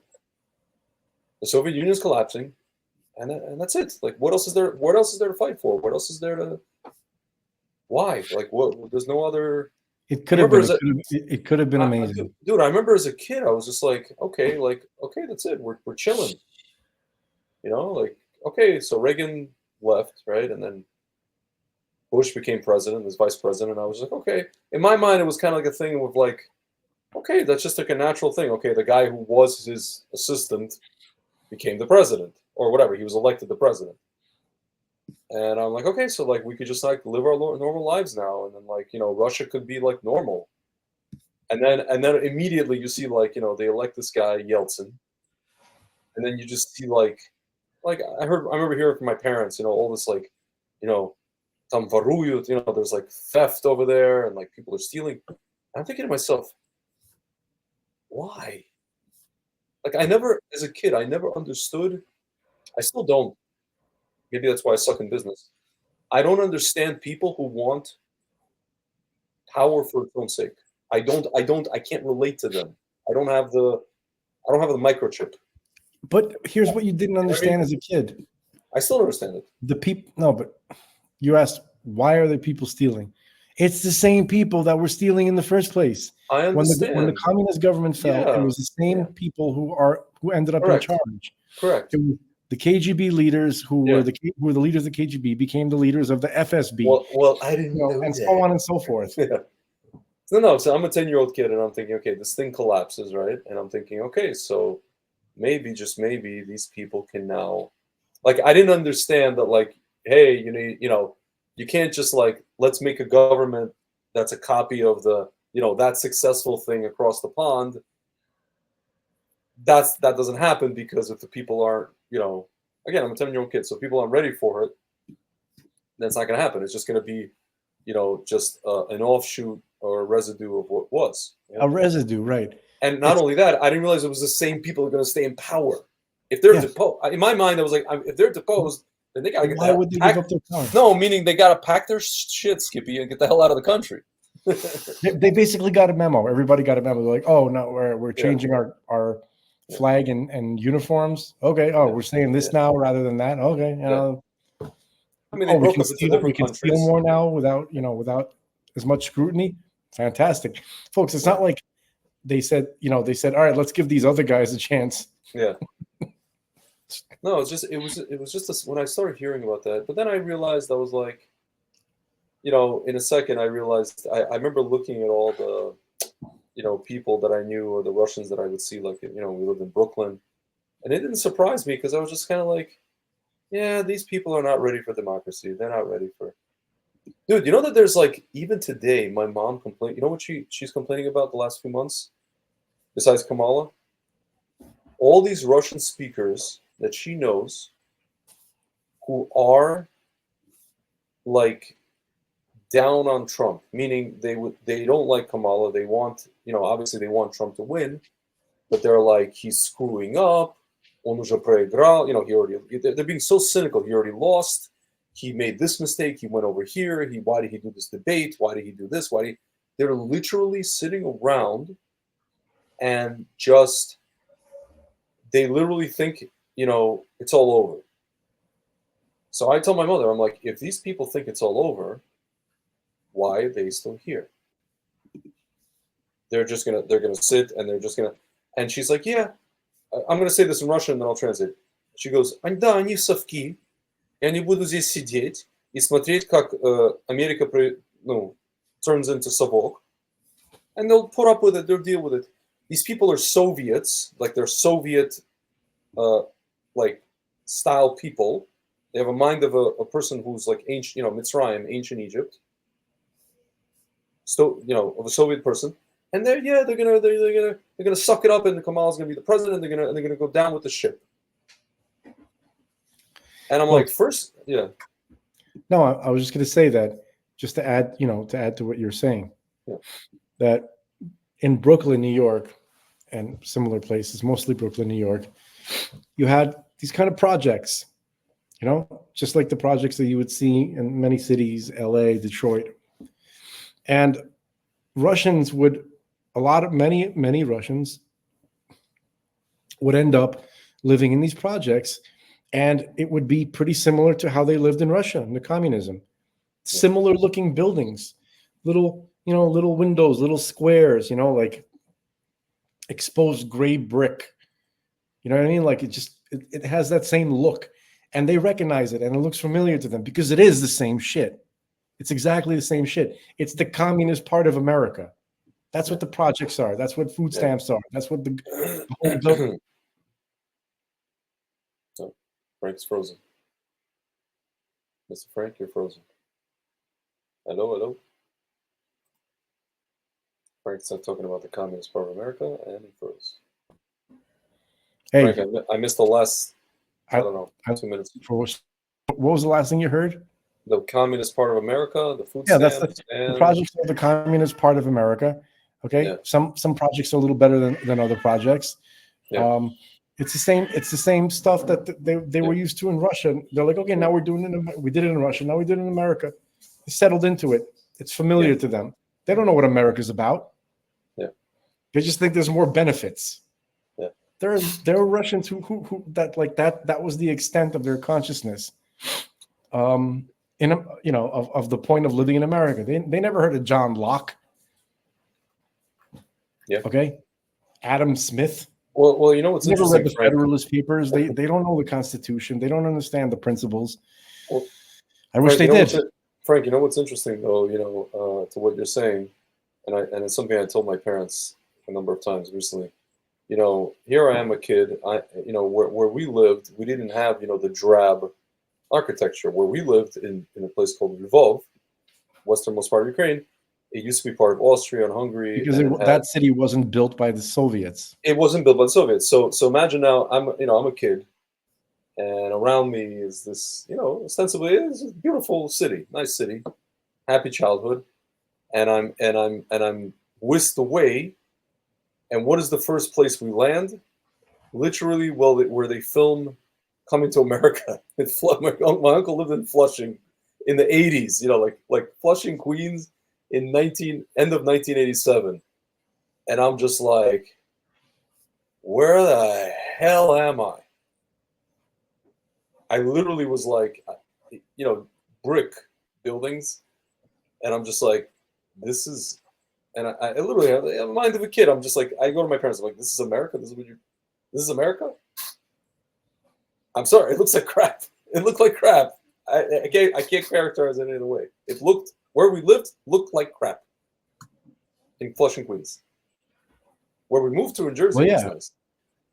But I was just like, guys, like I don't see the upgrade here. Maybe the system, maybe, I was a little kid, I didn't understand. But to me, visually, I'm like, upgrade? We were just in Italy for 3 months, traveling all of Italy. And I saw all of Italy. Think about that. That's another aspect.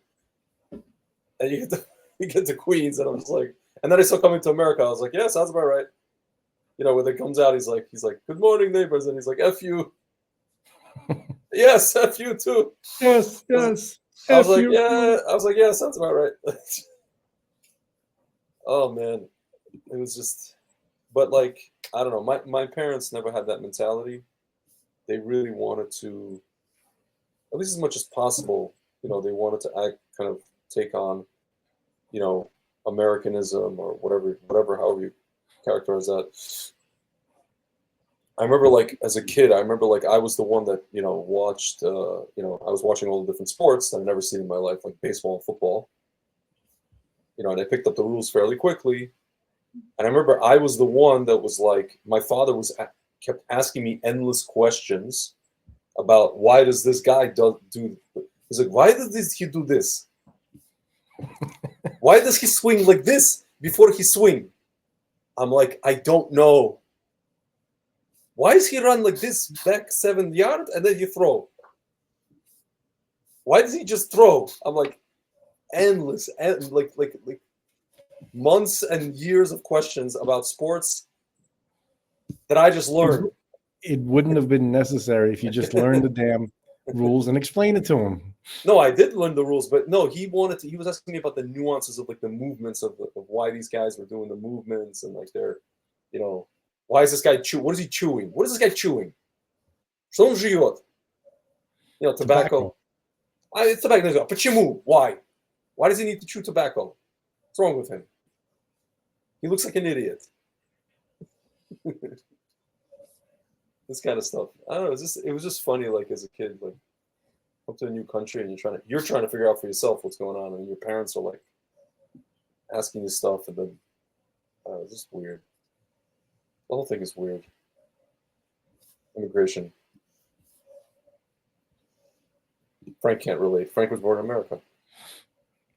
I can still relate because I grew up. The first language I heard was Russian because you know that's the language that was spoken in my house. Yeah. But I did, you know, immediately get put in front of the TV, which is all in English, right? So, and then when I went to school, right, that was everybody speaking English. Yeah. So, in that sense, you know, I was American in that sense. But yeah, man. What did I want to ask you? I want to ask you something about. Oh yeah, when did you spoke about this before. When did your brother decide that he's not going to speak Russian anymore? I don't think that was a decision. I know. Just, you know, he went to school and he went to college. Yeah. You know, and language was not really his wheelhouse. He wasn't like. Yeah. No, but I mean, if he lived in Brooklyn, he had to speak Russian. He spoke. You know, you know, and the more time he spent away, I mean, he got married. Yeah. Not to a Russian woman. Yeah. Not to a woman who spoke Russian. Both times, right? So, you know, English was look. He was only 4 when he came to America, so it's not like he has this like vast memory of interactions and you know Russian literature and things like that. That never, you know, he's mostly American. You know, from his earliest memories, we're really in America. Yes. But you speak better Russian than he did. I'm just better. I have a better ear for languages. Like that's the one thing in which I had an advantage over my brother. Like in terms of like, you know, intellectually. Yeah, he stuck to languages. Yeah. But he was always, you told me like he never really studied. He just kind of like a photographic memory kind of guy. Well, he studied hard in college. Yeah. But he got through like you know, like grade school, high school, and everything like without studying. Yeah. And he did really well. Like he really well. He had an excellent memory, good concentration for things he felt were important. You know, he's good at math, good at science. You know, where do you go to high school? What? Where do you go to high school? He went to Midwood High School in Brooklyn. Oh, you went to Midwood. Okay, you also went to Midwood. No, you went to not Midwood. No. I went to Sheepshead Bay High School for 9th grade, and then I went to Sheepshead Bay High School. Folks, was by the way in the projects. Yes. And I went to yeshiva from 10th grade and up. Oh, you went to Sinai. No, I went to TAB, Torah Academy of Brooklyn. You told me which is right around the corner from my house. Yeah. Right? It was a great little school. Yeah. I didn't realize that it was school for some troubled kids from the community. That's where you know that's where they went. Yeah. But the staff and the rabbis were really excellent, and I think probably that's why they were so excellent, because that's the caliber of people you need to deal with kids like that. Yeah. Right. Incredibly knowledgeable, incredibly patient, extra righteous. You know. You want to know something crazy, man? I don't know if I told you this. You know, I spent Shabbat at actually the community where your brother had his. Where he lived, and he had that synagogue. Unfortunately, that that burned down. And I spent lunch at the home of this guy who knew your brother. He's like I call him like the elder of the community, so to speak. He's in the 70s, him and his wife. And so I asked them. They used to live in Crown Heights, and I asked them. I told them about how I used to live in Crown Heights, and I said, I found myself doing what's called in-reach, which is basically, talking to young people who grew up religious about, why it's Torah is good and God, you should still believe in God and that kind of thing. And I asked him what's going on in Crown Heights, and he told me, and he started telling me how he was a teacher in in a school for girls who were, asking all sorts of questions, and who didn't fit into so to speak the system, and they got sent to this school where the teachers in the school that they got sent to were amazing and answered all their questions. Why should I, God, what any question about God apparently was not cool.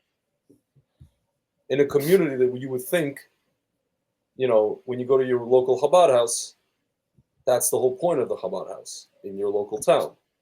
You come in and you ask the rabbi probing questions about God. But the girls in the Chabad schools in Crown Heights, in the main kind of the system, the mainstream school, God forbid you should ask that question. Same thing with the boys, and the people who do ask that question don't fit into the system, and they get funneled out into these those kind of schools, just Chabad version. And he told me, yeah, this is, and then I asked him, how long has this been going on with a lot of these kids who are just kind of like lost? And he said, I asked him actually, he goes, a long time. This started happening, in the 80s. So I said, oh, so the Rebbe knew about this. And then I asked him, did the Rebbe know about this? He goes, I'm not going to comment. And I said, did he know about this? And what did he do about this? What could he do about this? He goes, I'm not going to comment. That's what he told me. Because he didn't know. Can I fill you in on some information? Okay. The Lubavitcher Rebbe, he wanted to expand his own community because he wanted to reintegrate so many Jewish people out there who were lost. Okay, he set up these centers where Jews can come and learn what that even means. Like, what is a Jew? What's the Torah? What's God? All this kind of stuff, right? Because he knew that they needed. It was not just for those lost Jews. It was for the community itself too, for the religious community, because the religious community itself needed a revival.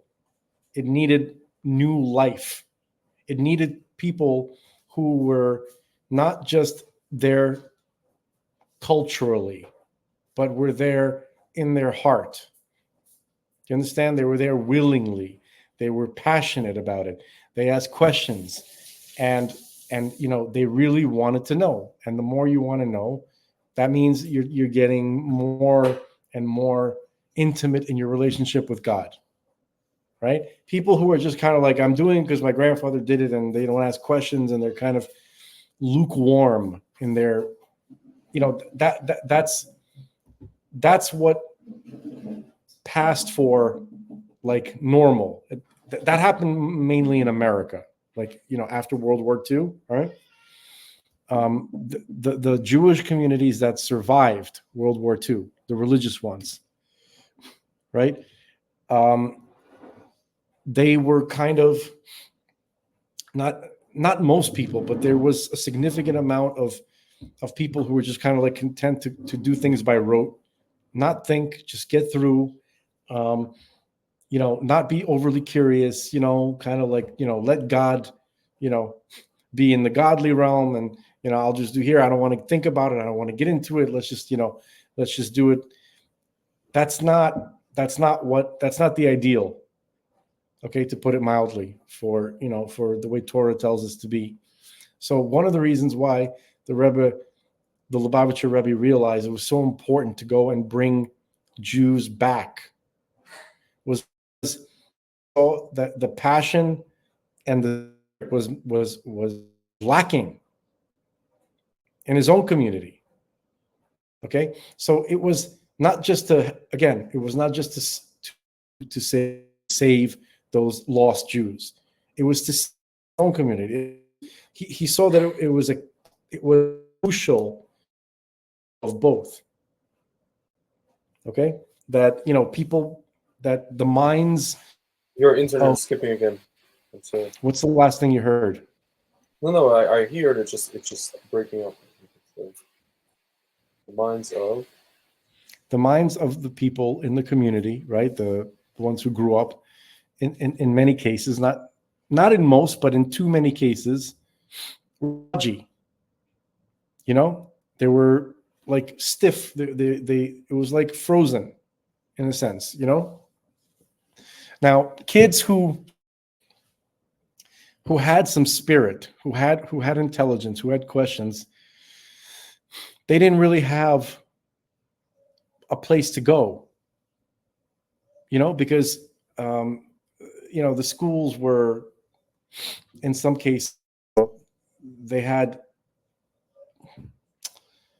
they were not equipped to deal with kids like that, because it's sort of like in the old days, people took things for granted, in a sense, like they had an intuitive understanding of right and wrong, right? You didn't have to explain to kids that you got to wear your pants when you come to the study hall. That was just understood. It's not like you didn't have to spell stuff like that out to people, right? But the culture in America was so different that it's sort of like it was not taken for granted. It was not for granted that the kid understood. Like, he saw kids walking around with shorts going to school. So so why can't he, like, they're not equipped to answer questions like why it's inappropriate to wear shorts in the study hall. Do you understand? Like, it's just get an answer like it's inappropriate. What do you mean it's inappropriate? Don't wear shorts. That kind like, how is it not obvious? That's what the rabbis were like. Well, like, are you an idiot? Like, you wear pants. You don't wear shorts. They literally not have the skills to deal with things that they felt should be, like, that should be obvious to Jewish kids who grew up properly in families, right? But they neglected to realize that these aren't little villages in Ukraine and Poland, right? These are inner cities. People from the Caribbean, you see people from different cultures, and they behave differently. They have different standards, right? And there's different smells. Like, you smell their food, you see their, you know what I mean? Like, it's going to create questions over time. It's not going to be automatically like, well, why can't I wear shorts to the study hall?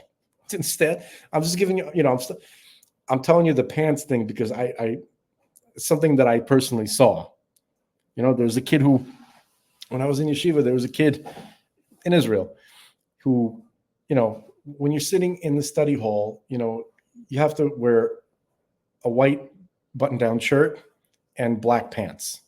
Okay, that's the uniform. That's the standard to sit and study in the study hall respectively, right? That's proper behavior. And there's a kid who walked in, who he's a little bit rebellious, and he was holding a basketball, and he was wearing like a tank top, and he was like wearing like short shorts. And then the dean of students saw him, and he said, "What? Don't come in here dressed like that." He says, and then the kid says to him, "Who are you to talk to me like that?" Right? It's like this little snot, right? And then the student, he grabbed the guy standing next to him. He grabbed his arm just out of rage, because he'd never seen such insolence before.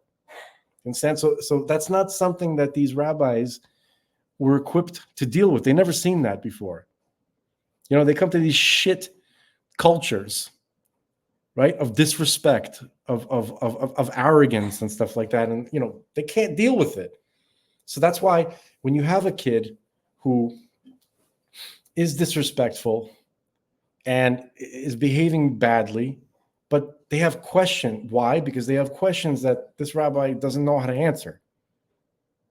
Right? He can't put into words the obviousness of proper behavior. Do you understand? He doesn't understand. You didn't call your mother. He doesn't understand that. Why is your mother calling me panicked? You didn't like. Are you an idiot? Are you a complete moron? Like, are you so selfish? You're a pig. You didn't. You know what I mean? Like, they cannot deal with things that are obvious to them. They've never seen such a decline in the behavior of human beings. Yeah. Jew or non-Jew. Yeah. Non-Jews were not like that in the old, in the old country. Everybody dressed respectively. Everybody behaved respectively to their parents and public, and everybody wore hats. They wore like what anyway. Yeah. It was understood. It was obvious. Okay.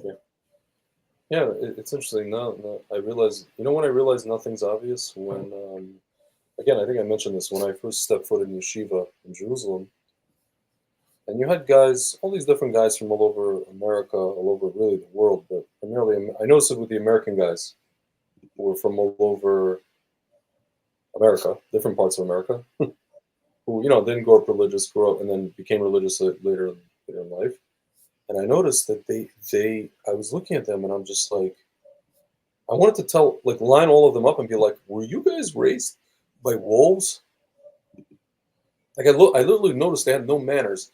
And then I realized, and I remember speaking to my parents, I remember over the phone, they were asking me how the guys were and this and that. And then my father's just like, he kind of joked with me. He was like, I'll say it in Russian. He's like, ты видишь? Зачем тебе yeshiva? Мы тебя учили манеры. Like, what do you need yeshiva for? We taught you manners. Because I realized that, where did these guys learn manners from? From becoming religious. Not just manners, but just, again, in Russian it's called вежливость. Yeah. How to be a mensch, how to act. How to be a gentleman. Yeah. Like these, because I realized a lot of these guys, they had just come from a campus, an American college campus, or as I like to call it, a retard camp, a zoo.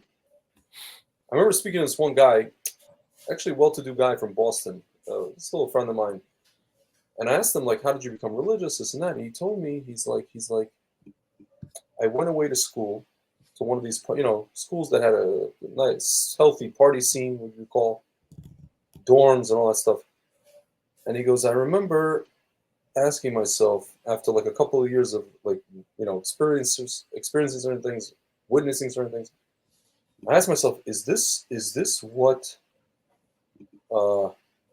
life is about? First of all, second of all, he told me. I mean, the guy's now married. He met his wife actually in Israel. She's Israeli actually.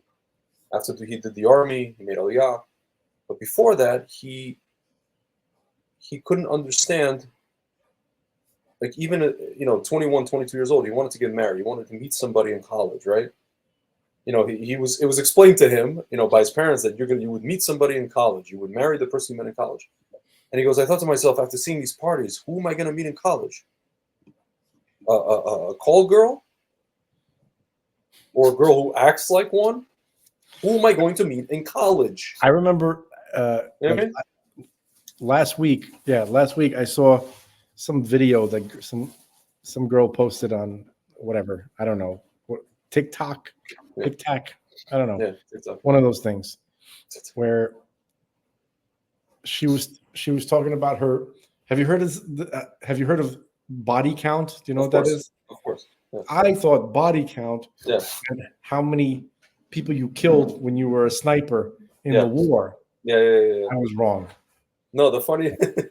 I was wrong. The funniest video with regards to the body count thing, they show first of all, they show like a sequence, girls who made videos, that they deserve a guy who was a certain height, so they're standing next to a mannequin that's like a head tall, higher than above them, and then it says, "This is the height I deserve," the height of a man I deserve, And then this guy, this guy, one of these guys, he's like a red pill guy. So he's like, he shows them, with the height, and then afterwards he shows like a girl who's like a farmer girl, and then he goes, the body count we deserve. A farmer girl, right? Or like a girl with the body count we deserve, that kind of thing. Yeah. You want a guy who's tall? Okay, so So for folks who have no idea what we're talking about, and I was one of you just the other day, by the way, I was just like you, but now it's been explained to me what body count means. It means how many people have gotten to know you intimately. Okay, I'm trying to be polite here. Okay, so I don't remember the video. She said, really pretty girl, like pretty blonde white girl. She was like, she's doing a stupid little dance with this ridiculous look on her face, by the way. And, she's like, when I came to college, 6. She put the number 6. I'm like, 6 what? Yeah. And then I looked in the comments. I'm like, oh, that's a lot. I feel bad for her husband. Then there was another video where it said after college, it's at 68. Yeah. And she was like dancing and stuff like that, right? Yeah. I'm like, and that's when I turned black. I'm like, bitch, I'm glad you made this video. Because that reduces possibility that you're gonna get a good guy who doesn't know what you are. Of course. Yeah. So basically, this guy that I know, he was just like, I'm not gonna meet anybody here.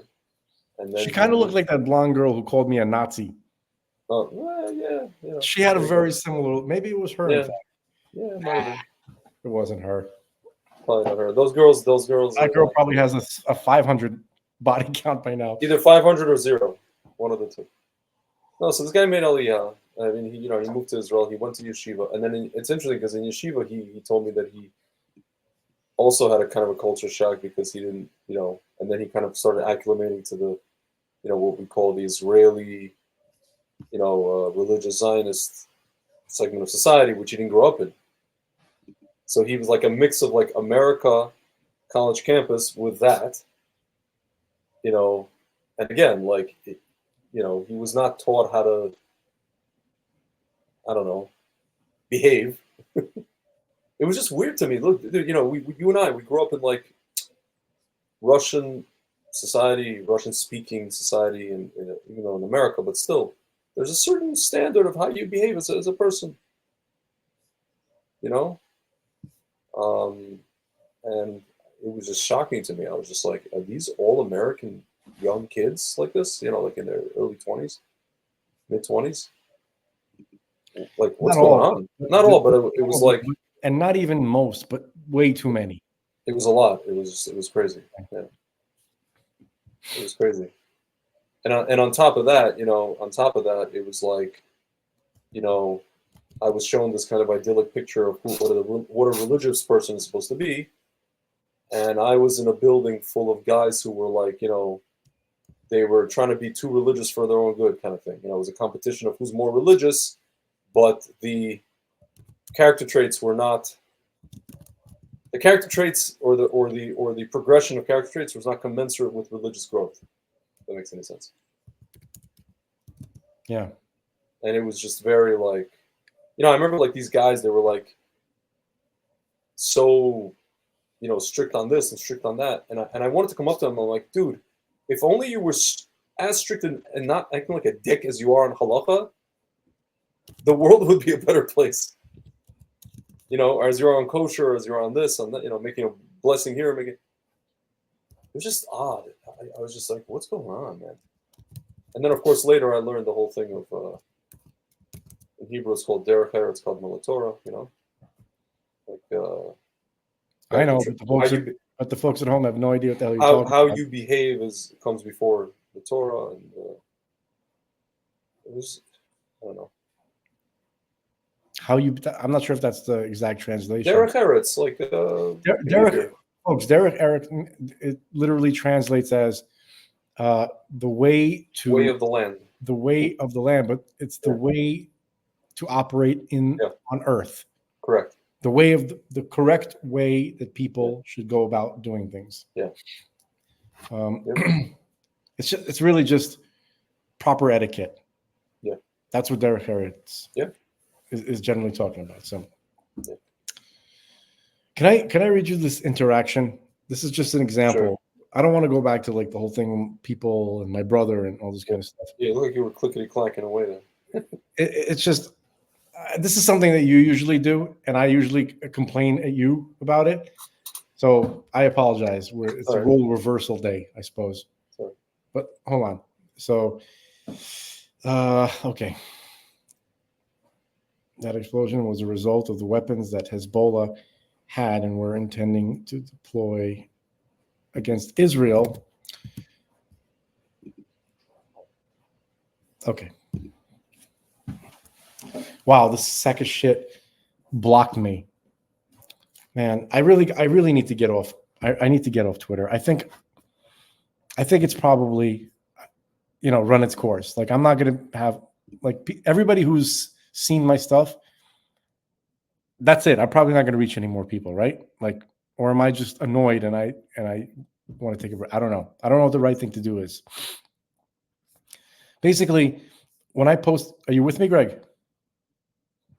Yes, I am. I also don't know what the right thing to do is. So remember, I read to you that post about Israel killing that Hezbollah guy who killed all those American Marines. Yeah. Right. Yeah. So then this person starts commenting on that person. I don't know what it is. Mm-hmm. So he writes, nothing compared to what Israel did in Gaza for the last year. Who will send them to hell? So, and this guy, New Black World, that's his account.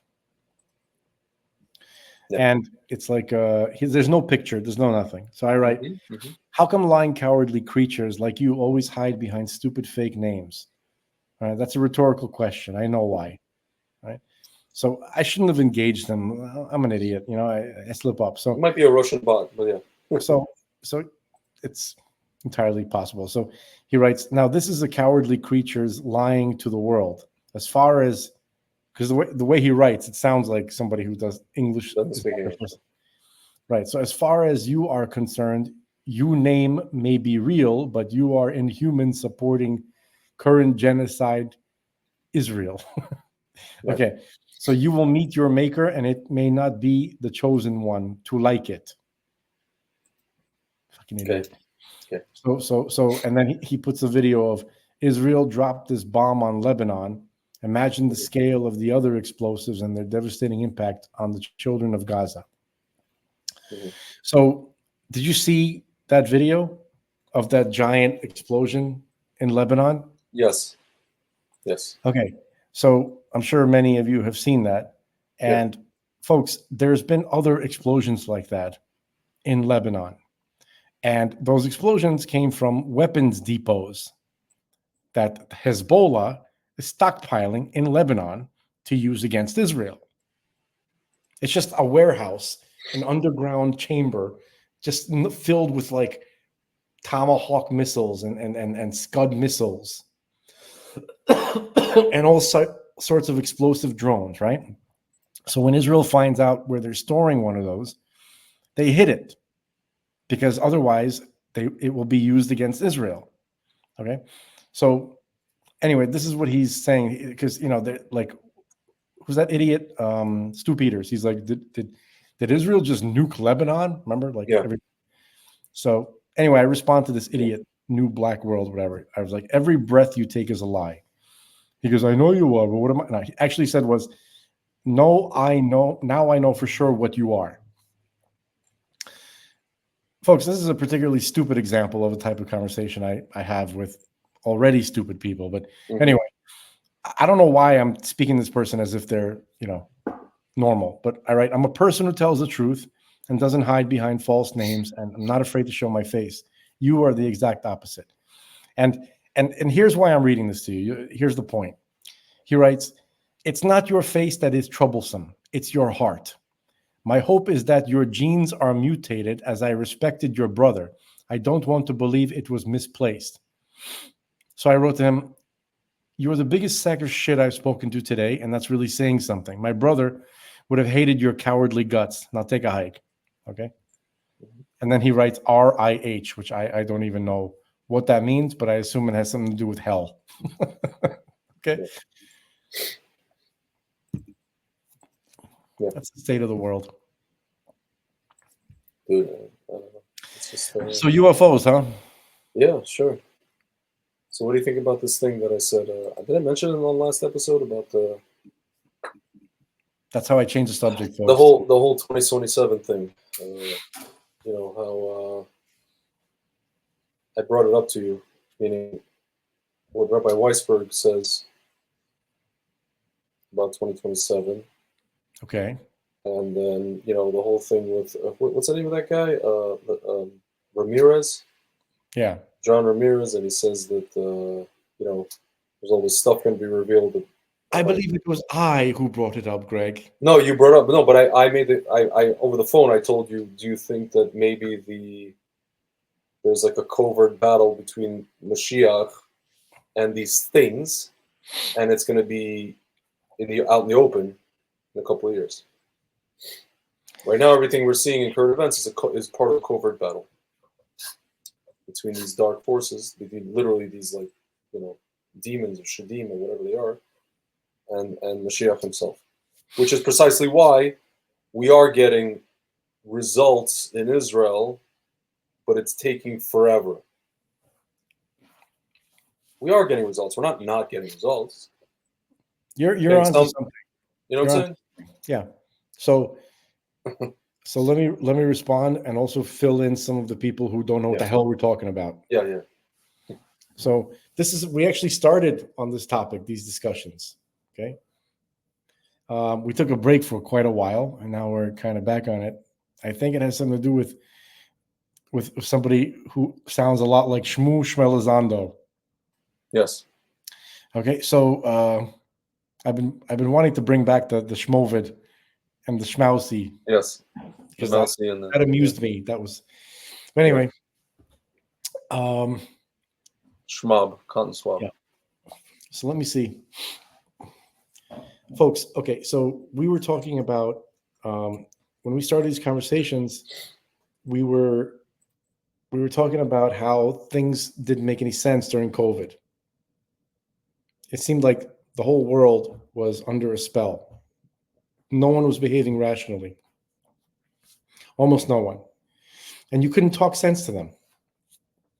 And it seemed like the only other time in history anything like this happens, this worldwide phenomenon, was during the Tower of Babel incident, where the Torah actually in Genesis describes how they were of one mind and of one thought. Everybody was the whole world, the entire population of the earth was completely engrossed in this tower project, the city they were building, and this tower, whatever that was. Okay. And it was led by Nimrod, who was like the first world emperor. Let me take a minor pause because I got to go pee. I'll be right back. Turn off the camera. Sorry. Be right back. Sure. Folks, those of you joining us, we're just talking about, I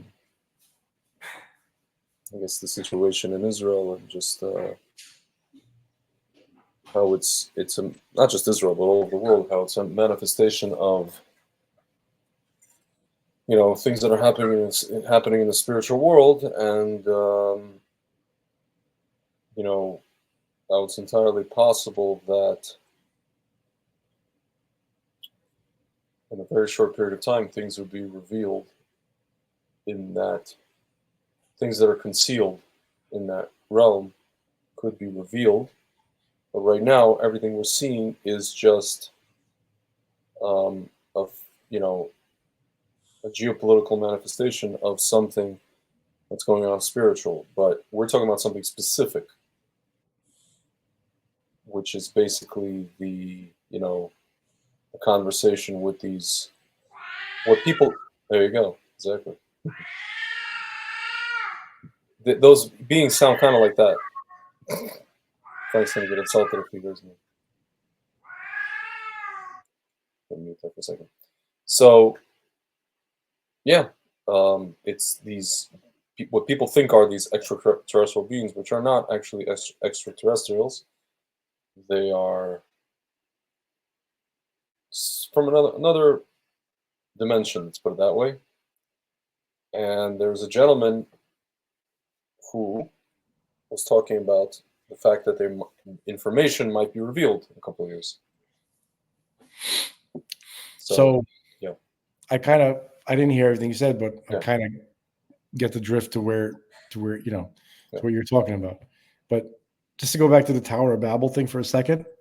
Yeah. So when God stopped that project, the Tower of Babel project, it describes that he confused everybody's mind. They can no longer understand each other.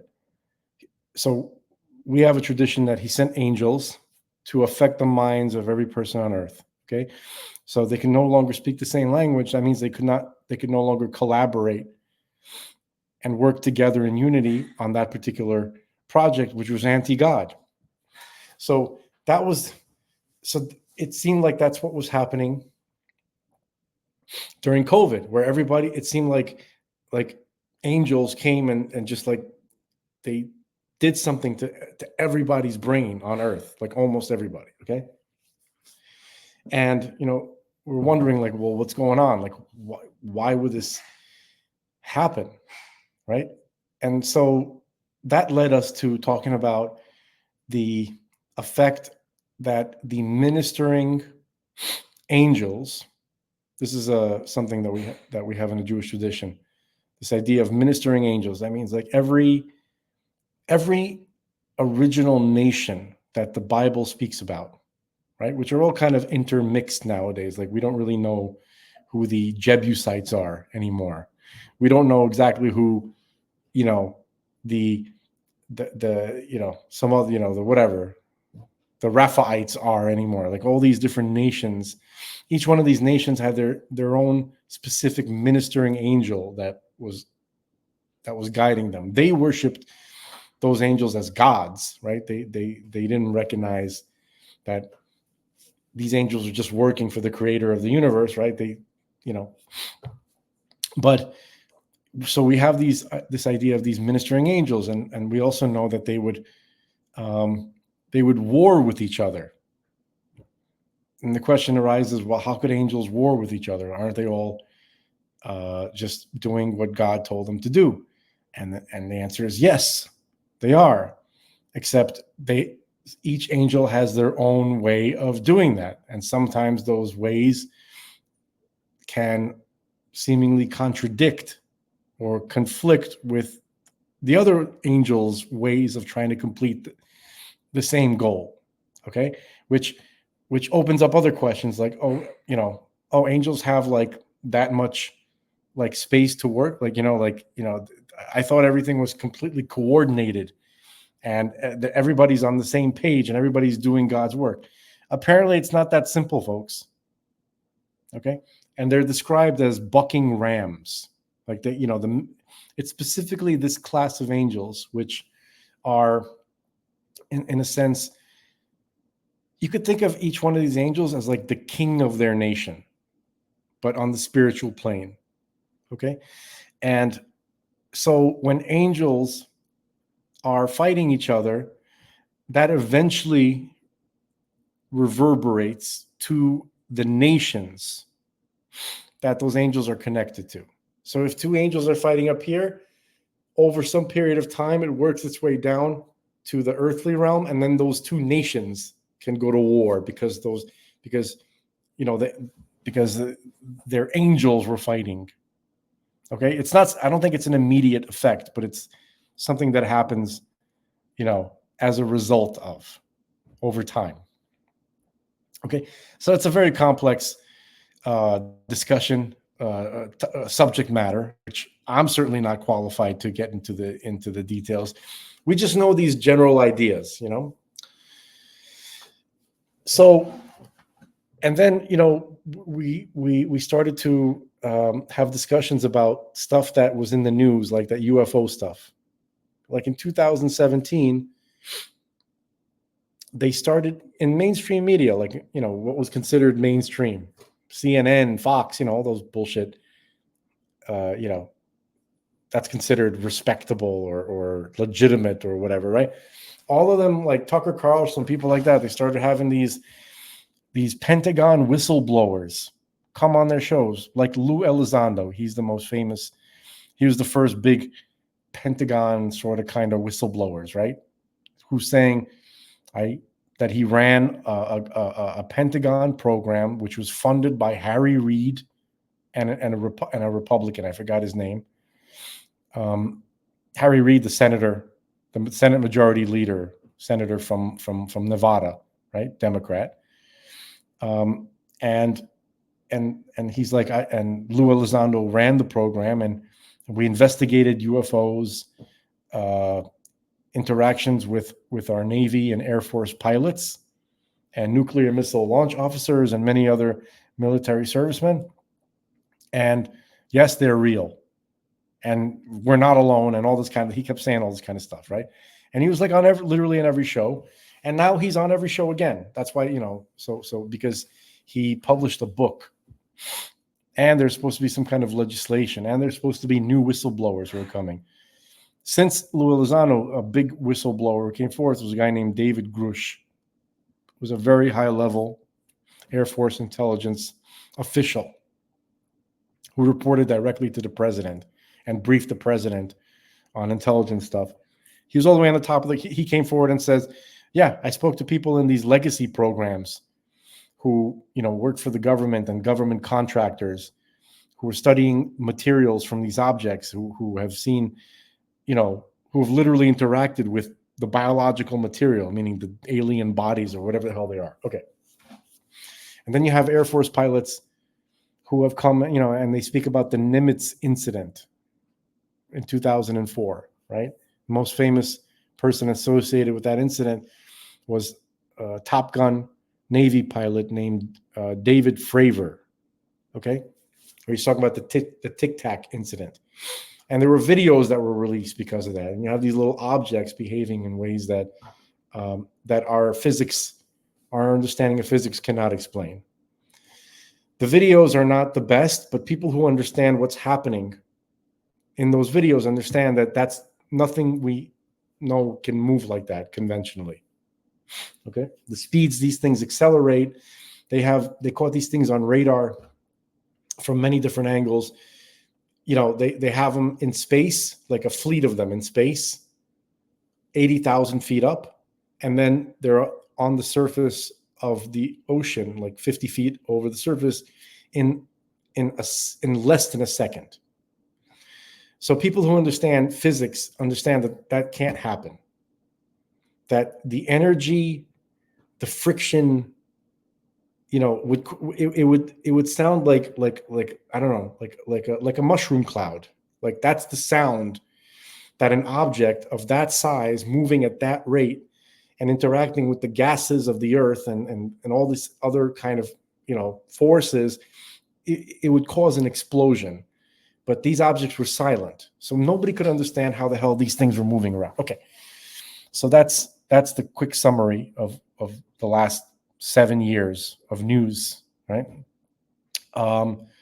And so a lot of these things sound familiar to us, to those of us who study Torah, right? Especially these niche topics who, not many people have an interest in them, but if you do, there's material. And Rabbi Ariel Bar Tzadok is probably the best source of English, of material translated into English on this topic.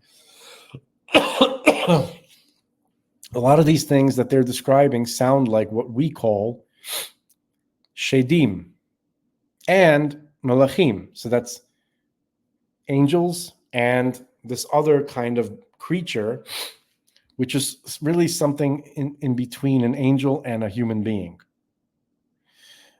There's 3 ways in which they are like angels and 3 ways in which they are human. Okay, so like angels, they have the ability to move in ways that it's called flying, right? But flying doesn't necessarily mean they're like flapping their wings, flying through the air. Flying means that they're moving very, very fast. They know how to move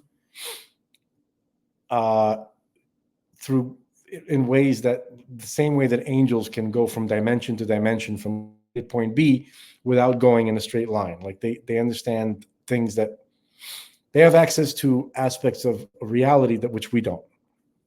So they can move like angels. They can see the future. They have information.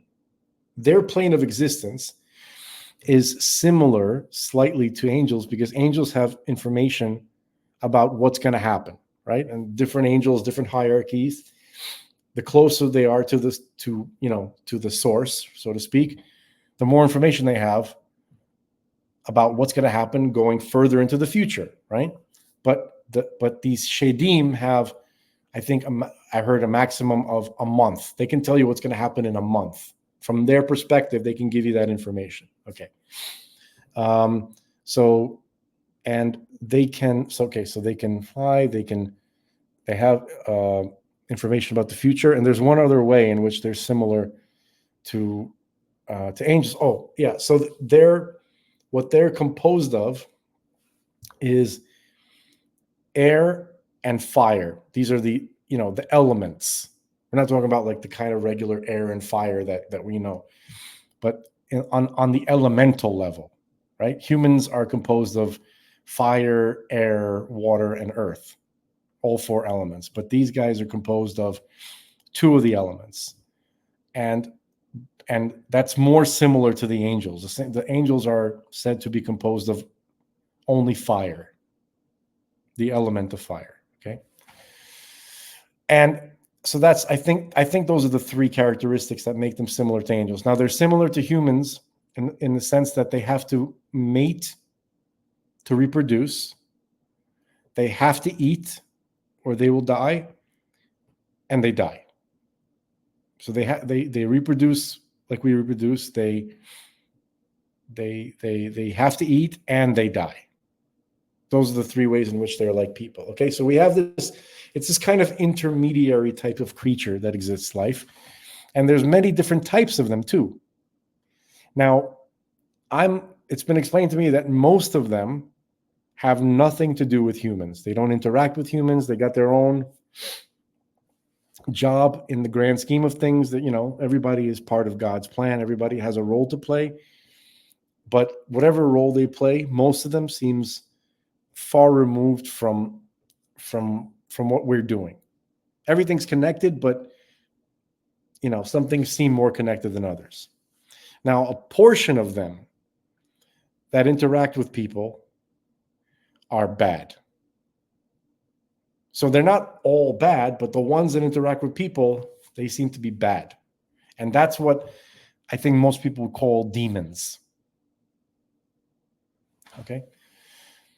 So, but the thing is about these non-human intelligent entities that live in the world, with us, right? Is that they're all kind of similar in the sense that demons, souls, and angels, right? We wouldn't necessarily be able to tell one from the other, because to us, in this realm, they can appear as balls of light. So Chris Bledsoe, right? The stuff that he sees, whether, let's hypothetically say that it's real, that it's not some kind of like government projection, that they're just messing with him, right? That they have some kind of very powerful projector that they're showing him every night. Okay. So that's what our Torah tells us, that non-physical entities, they can inhabit that kind of form when they interact with us. Okay, so souls, an angel or a demon can appear in that way. We can't really tell the difference. Okay, so the point is, I think you have a. That's Phoebe, who yes. This is what she does. She likes to wake up the baby. This is one of her pastimes. This is what she does. Okay, so So that's what we've noticed, that a lot of the stuff that these pilots and very credible people have been coming forward and saying we're seeing and interacting, we're having these kind of experiences. It really seems to be precisely what the Torah tells us that these things are like. So it's probably these type of creatures that the Torah has been telling us about. Okay. Now we have this other thing, which is connected to the Messiah. So in the Jewish tradition, right, the Messiah is supposed to come. There's a deadline for when he's supposed to show up, and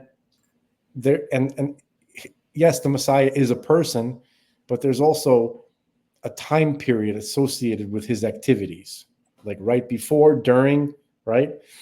So this is called the Messianic era, which every Jewish religious, meaning Orthodox, authority identifies as now.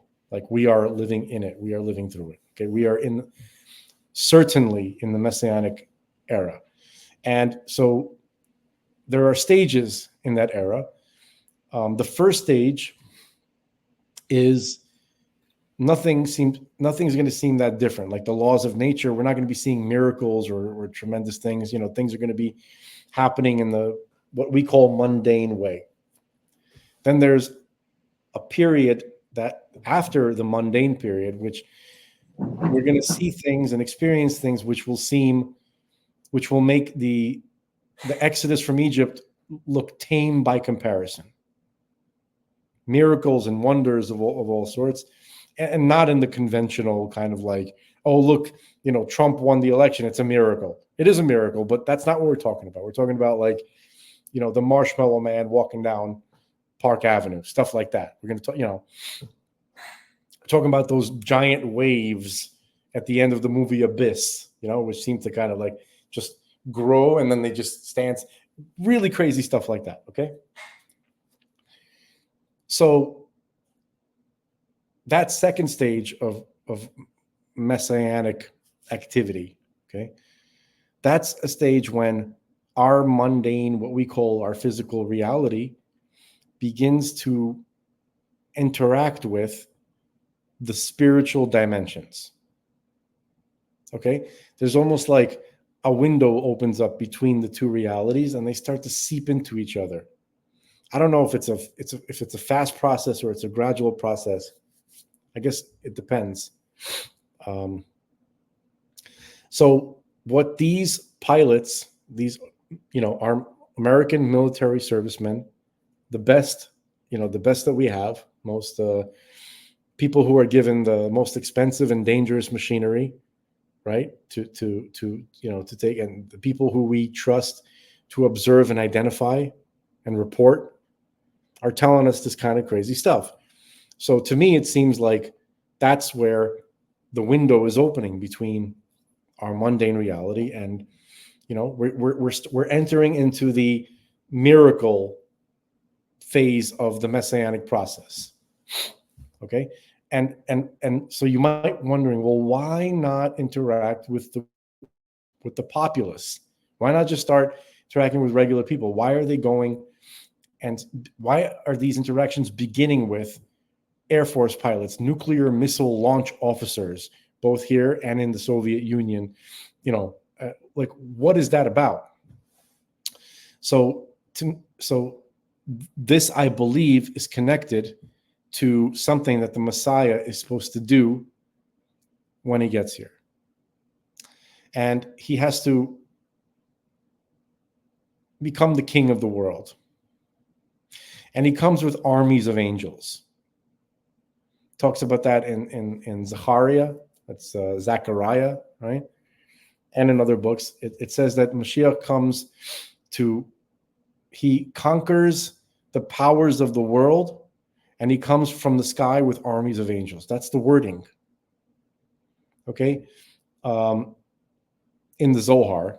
And that's a commentary on Zechariah that talks about the Messiah coming with armies of angels.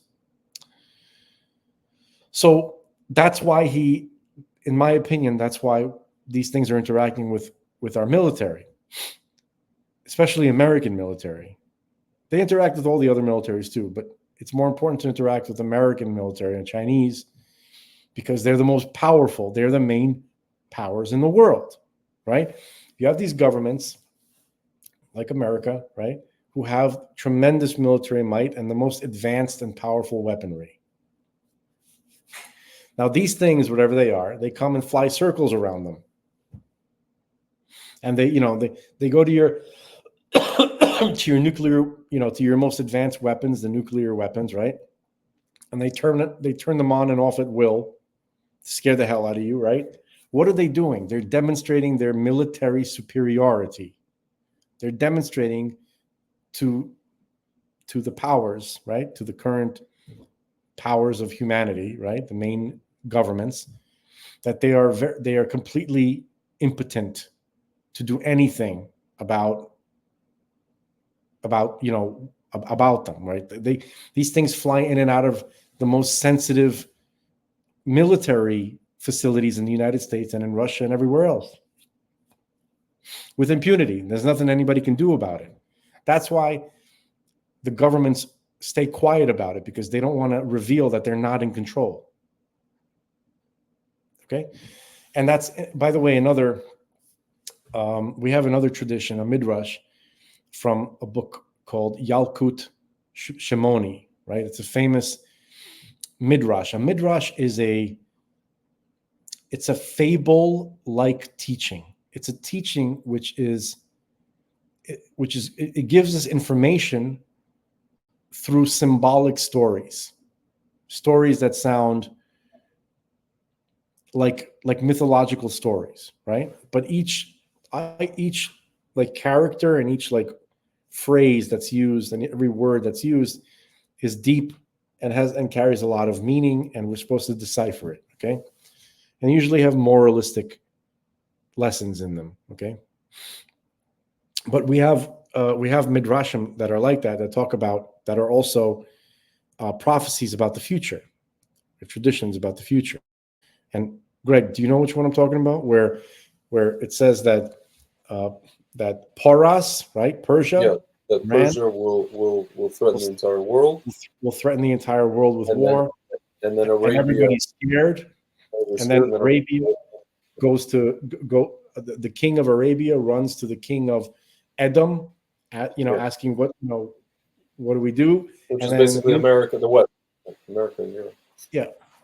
And then it continues, and it says, and Israel will not have any leadership, and they will run here, and they will run there, and they will say, who will lead us, and what shall we do, right? Like everybody's running around with no leadership. Yep.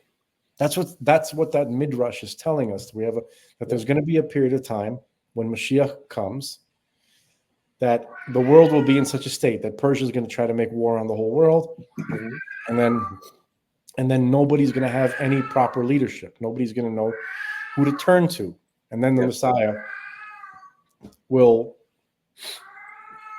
be the one that people end up turning to, including your cat. Yes. Okay. Definitely, especially my cat. Okay. Everyone, even the cats. So, because we have these traditions, and because they seem to completely coincide with stuff that's happening right now, so we're forced to conclude something, that whatever they're talking about, if it's real, all this kind of stuff with the pilots and the Tic Tacs, and all the times that they're messing with with our military hardware, making fools out of the pilots, making fools out of everything, right? They're showing their military superiority, but they're not really killing anyone. So they're dominating without necessarily fighting a war where people die. They're just overwhelming us, our military, with such a display that the military, is just like, there would be no point to actually try to fight. Like, we don't stand a chance. So this has been happening gradually for 70 years. Like these kind of interactions with the militaries of the world have been happening since even before World War II. So and they've been accelerating and getting more extreme. So I think this is the armies of Mashiach who are conquering the powers of the world militarily, but without necessarily killing everyone, just showing them who's in charge. And these governments have been trying to hide this because they want to stay in power.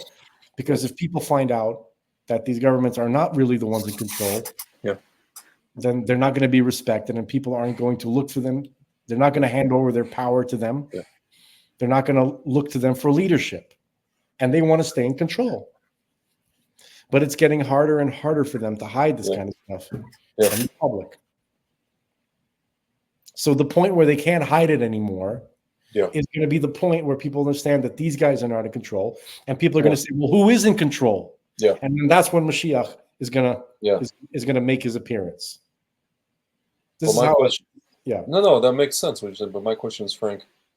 I mean, my original thing was that we're seeing that the activity of, let's say, our governments or the Israeli government, let's say, is being stifled by it's like political machinations versus when we actually do something, we accomplish. There's some headway. So it's almost like, again, what I was suggesting was that the political machinations are the things that these bad entities are in control of. I mean, they're in control of the American, current American government for sure, and also this whole Hollywood thing. It's all together. It's not a separate, entity, just different factions. Versus, I guess the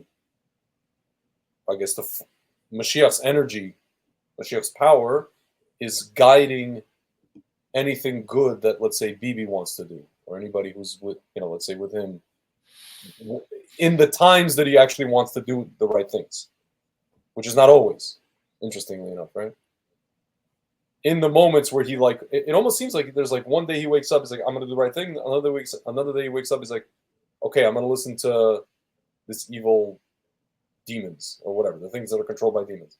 And then the next day again, back to doing, what the Rebbe told him to. It goes back and forth like this. It's been going back and forth. That's why instead of 2 months or 3 months, it's been 11 months, because it's a push and pull. That's exactly what this is. That would be, when it comes to the actual people, the human people who are on certain levels, right? They're like the liaisons to the non-human powers, right? There's a certain point, there's a hierarchy that everything functions on, right? There's God, God decided to do it in this way. There's God, and then he has tiers of angels, right? One beneath the other. And they get and receive commands, and it goes down the chain. And the demons have a similar structure. Okay. And so the human powers, one of the reasons why it's taking so long for the truth to come out is because the side of evil has merit. There's this idea called merit. Okay? That there's a system, and that was established. There was a system that was established by God between Adam and the snake. That story about the Garden of Eden, right? It's something that's still in effect today. So what happened during that time was God created Adam, right? Which includes Eve, right? Adam and Eve are the same being. And the snake was something that existed before, and it was separate. And it's the soul of this snake, of this serpent-like entity, right? Was Satan. Okay, it was a representative of Satan in this world, right? But at that time, it was an external entity. Adam and Eve had no evil in them whatsoever, not the slightest bit of evil. They were completely evil-free. They saw its existence, but it was a completely external thing. And when the snake successfully convinced Adam and Eve to do something that was contrary to God's will, the system of reality changed, where because they voluntarily allowed the influence of the snake to come in, God then grafted the snake to Adam and Eve. Okay, it's not they didn't become one entity, but the snake was no longer an external influence. It was now a semi-permanent internal influence. Okay, so to use a metaphor, it's like God, like every being in the world had their conduit to God, right? God causes everything to exist every second out of nothing, right? And every particular being that exists in the world has their own special connection to God, where they receive existence from at a constant flow. Call it an umbilical cord. Like God's the mother, and everything that exists is like the baby, right? And the mother is constantly feeding and keeping the baby or the entity alive and nourished. So, and every being had their own particular umbilical cord. But after the incident with the tree and Adam and the snake, so God changed the situation, and he grafted the snake's umbilical cord to Adam's umbilical cord.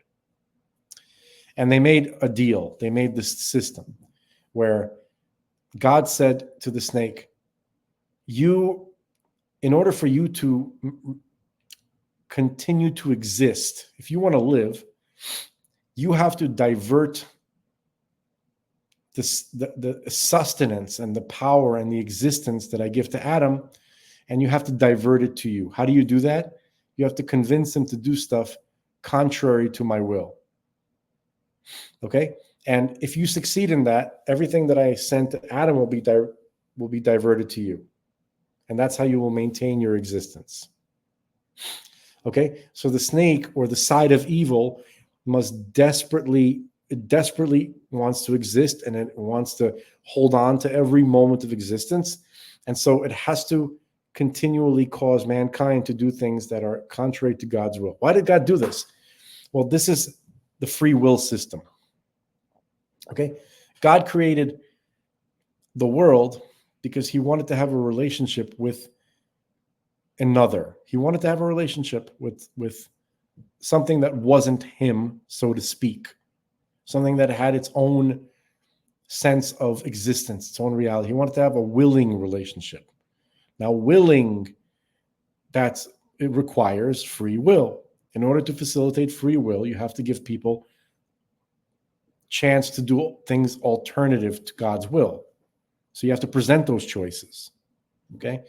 So that's how the system came to be. Now, the governments of the world, right, in their current state, are definitely part of the snake. Even governments that seem benevolent, they're still part of the snake system. Okay? And they don't want to lose power. They exist. And as long as people continue to sin, it gives them power to continue on existing. But since, and especially the Jewish people, have done so much work in the past 6,000 years to improve the world and to make the world more into something that will eventually become a home for God, right? There's a lot of merit to that too, right? And that is, it's been building up, and it's about to come to a, what do they call it? Not a fever pitch, but like a snowball. Not fever pitch. It's reaching a point. Not press a boiling point. Right. It's reaching a point. Right. Where it's going to be, it's one of those things where it's, you can't stop it, and it's going to overwhelm the merit that the side of evil receives from our sins, right? And then when it gets to a certain point, people are not going to want to sin as much anymore, and then the snake, or the side of evil, what we call the Sitra Achra, is going to get weaker and weaker and weaker, and this side of good is going to get stronger and stronger and stronger. And then we're about there right now. I know it may not look that way, but the world has gotten much better. Not the news, not the governments, but people, most people in the world have become much better. They've improved. It may seem, some of it may seem like not improvement. Like, for instance, people seem to have become more docile, less prone to take action. But on the other side, people are less prone to violence, right? Historically, people, when they wanted to change things, they were proactive, but they're also extremely violent, and things got violent really, really quick.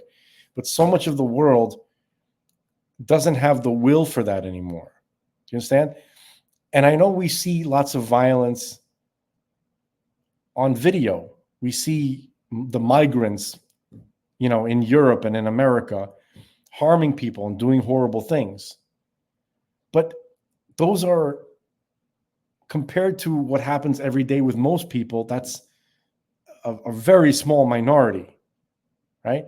You see wars going on in certain areas of Africa, right? There's still like horrible things that occur, but these things used to occur on giant scales regularly. Like the 30 Years' War, folks. Look up the 30 Years' War. Okay? How many people, can you look, how many people did the 30 Years' War kill? and how were they killed? Like, just 1 second. 30 Years' War lasted 30 years. Basically, you're talking, oh my God, there's all these countries, dear Lord. On one side, it was like, you got like Swedish and French and Danes or on one side, which is, you're talking about 110,000 Swedish, 80,000 French, 30,000 Danish, 50,000 other. Total, here, it's a military deaths from disease, anywhere between 700,000 to 1.3 million. Total civilian dead, 3.5 million to 6.5 million. Total dead, 4.5 to 8 million. Of like military and that's when, and 8 million dead when there was about 13 people on Earth. No, well, let's see. What was the population? Let's see. Population. And that was a religious war between Christians. During these 30 Years' War. Yeah, it was. It was in Europe. The world population, like 20% of Europe's people perish, with some areas seeing their population fall as much as 60%. 20% of Europe. It's like, here, let's say today, population of Europe today is 742 million. 700 million, let's say. 750 million. So 20% of that, that's like, I don't know, 150 million people. Like 140 million. Yeah. In 30 years. Okay, folks. Insane. That's very big. Okay. Now, so what I'm really saying is that was the kind of war where people pick up a weapon and then they would go and they would kill each other like close up in battle. They would like stab each other, cut each other to pieces and stuff, burn each other. That wasn't even like a war where you can shoot somebody from a distance like World War II was. Okay, which was obviously, still unparalleled in its savagery, right? But after World War II, wars got, compared to what was going on before, started getting smaller. Like the Korean War was rough, and the Vietnam War, was, but after that time, like, people are tired of war. Like, people were already tired of war by the Korean War. Like, it was right after World War II. You understand? they just didn't. Nobody wanted this anymore. You understand? And most people still don't want it, and people are just like passive. They're passive now. Yeah. So on the one hand, that seems like it's not so great because it seems like we're just letting bad people take over. Yeah. But on the other hand, we're less prone to violence. We just people want peace. So that's an improvement, right?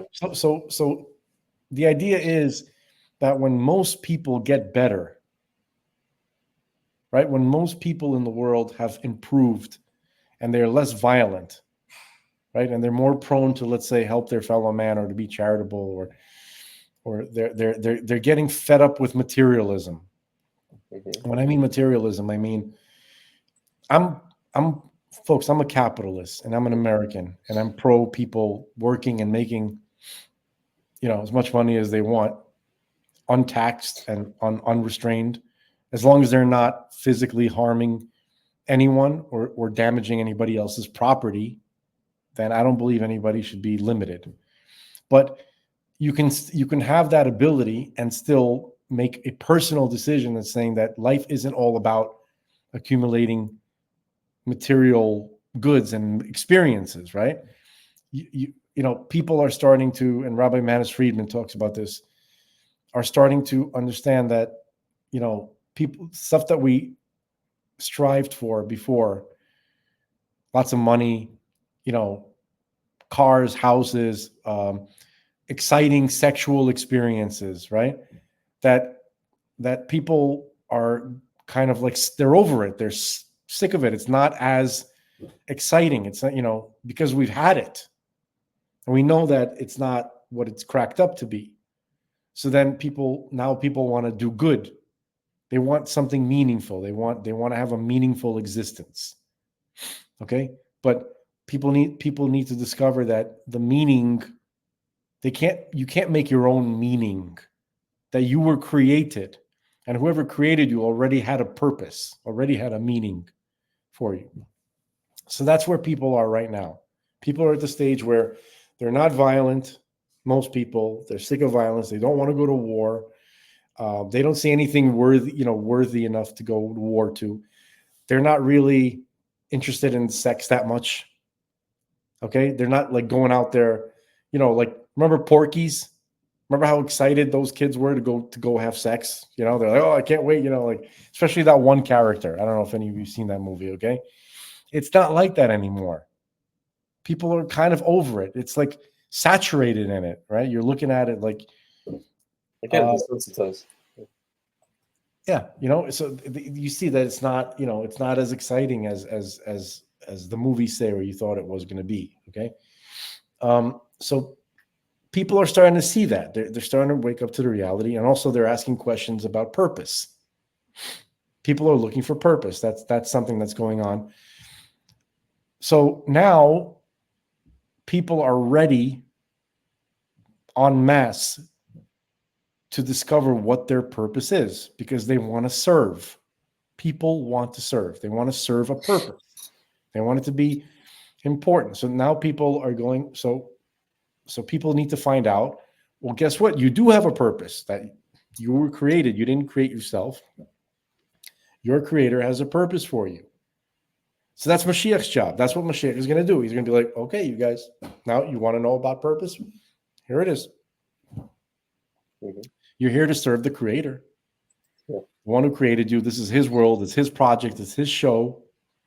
And the happiest, the things that will bring you the most happiness, that will make life exciting and worth living, is to find out what your purpose is.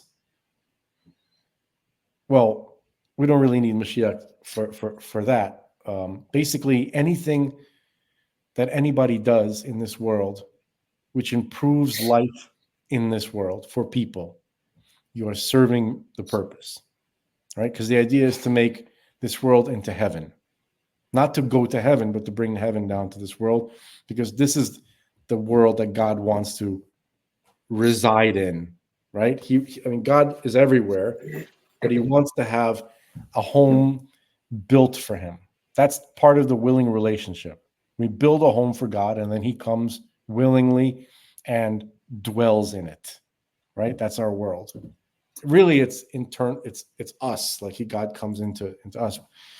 But so that's where most of the world is. Now, the governments are bad, and the stuff they're showing us on TV is bad, and evil is like, shooting off all their guns. Like, they're out of ammo. They want to shoot all their guns at once, make a big show of it. So it seems bad, but in reality, people, the ones that you don't see on TV, the everyday people in the world are much better than they ever were. And they're ready, to finally, see the truth. In the meantime, our purpose is to make the world better for people, to help people. We're supposed to look around us and say, who needs our help? And then that's our purpose. That's the ideal. Yeah. And this 2027 thing, I posted something. Do you want to take a look? This is all over. What did you post? This is the scuttlebutt for today. Where did you post? In the private chat? No, you posted a repeat link of the same Cappy thing. Oh, I did? Okay. Yeah. Sorry. Just give me a moment. I'll have that fixed up in a jiffy. And 2 shakes of a Persian kitten's whiskers.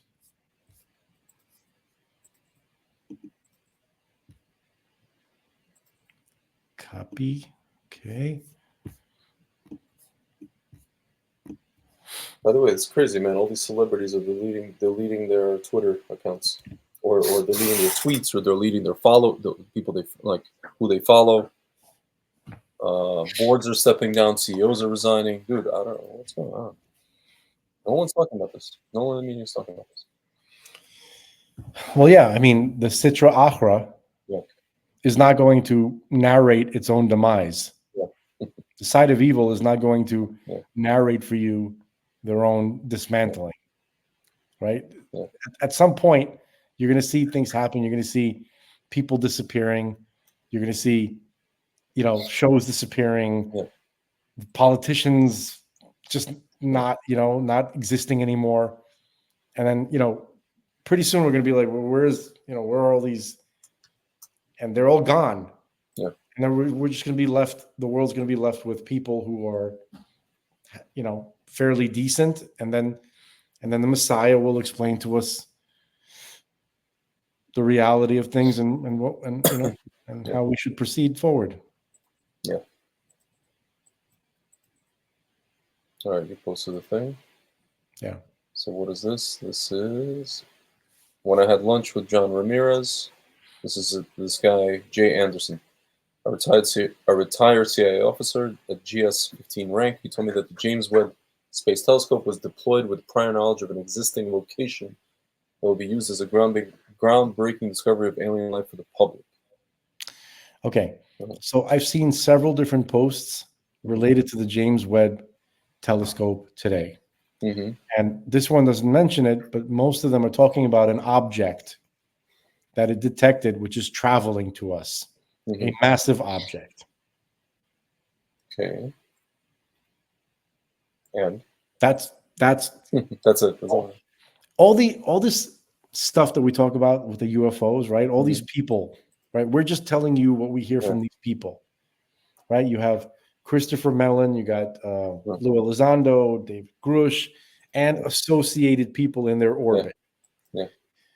All of them are now talking about today. Like, it's almost like they're all synchronized with information, like Ross Coulthart and people of this nature. And they all kind of echo each other's information. And then today, all these people are now talking about this object that apparently is that the James Webb Telescope picked up and is now moving towards our direction. And then this gentleman just mentioned was it John Ramirez, that CIA guy, right? Yeah. Who spoke about something happening in 2027 related to. Yeah. Okay, so now you have object. Let's do the pictograph here. Yeah. John Ramirez, 2027, CIA guy. Something's happening in 2027. Now that's connected to the James Webb Telescope. Mm-hmm. But over here we have guys saying James Webb Telescope detecting big object coming to us. What do you think they're telling us? Yeah. Somebody's coming. Whoa, somebody's coming. You know, remember Bill Murray, Ghostbusters in jail? Yeah. Well, my friend, in the meanwhile, we're bombing Hezbollah. Me and you are?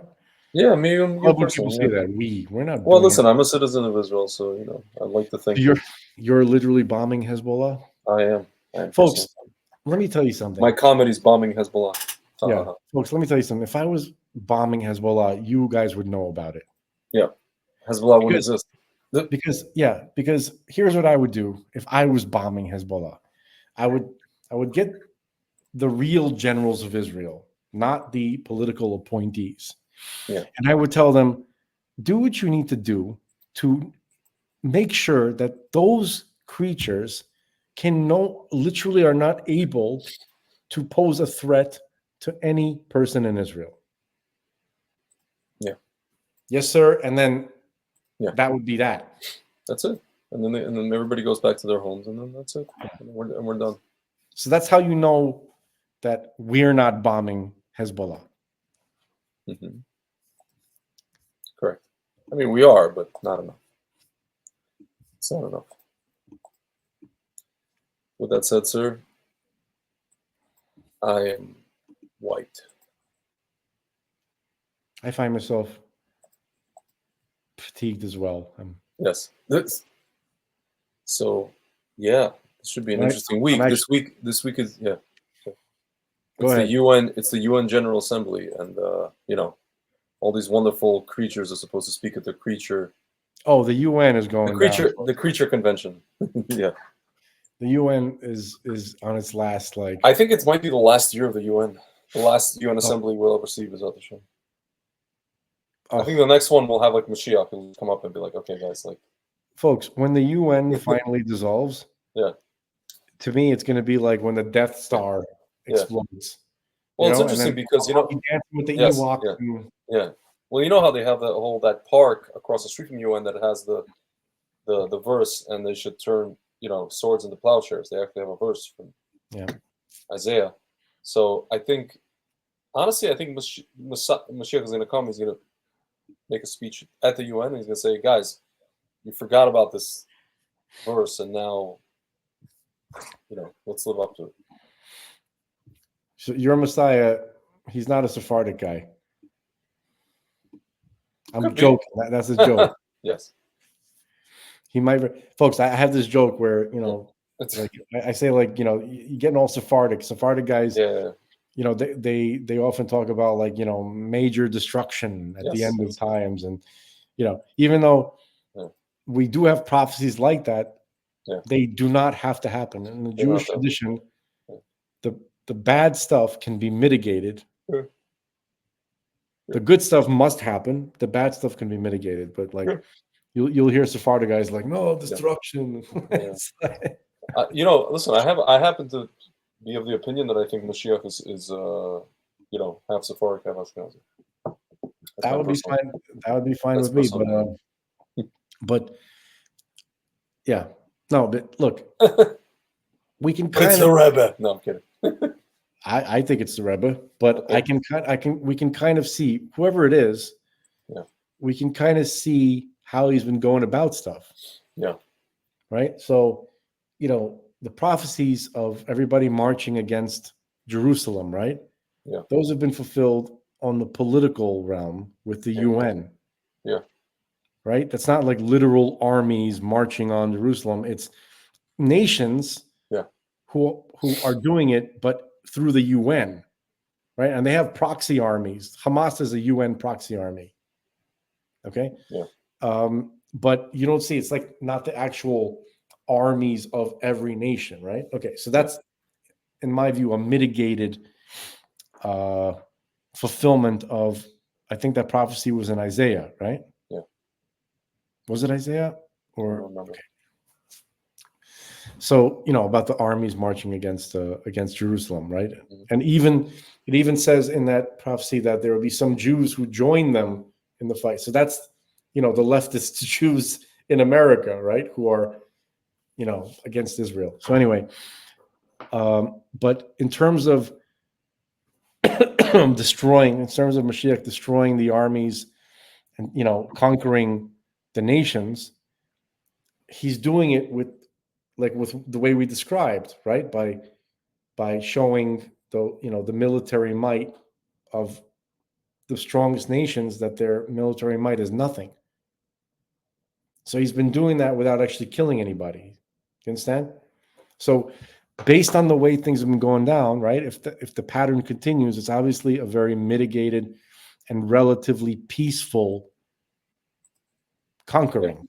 Yeah. Relatively speaking. Yeah. I'm not even going to mention, there was this thing that my friend just sent me on Instagram. Remember how in Crown Heights they used to have the beepers, the Mashiach beepers? And these Lubavitch guys.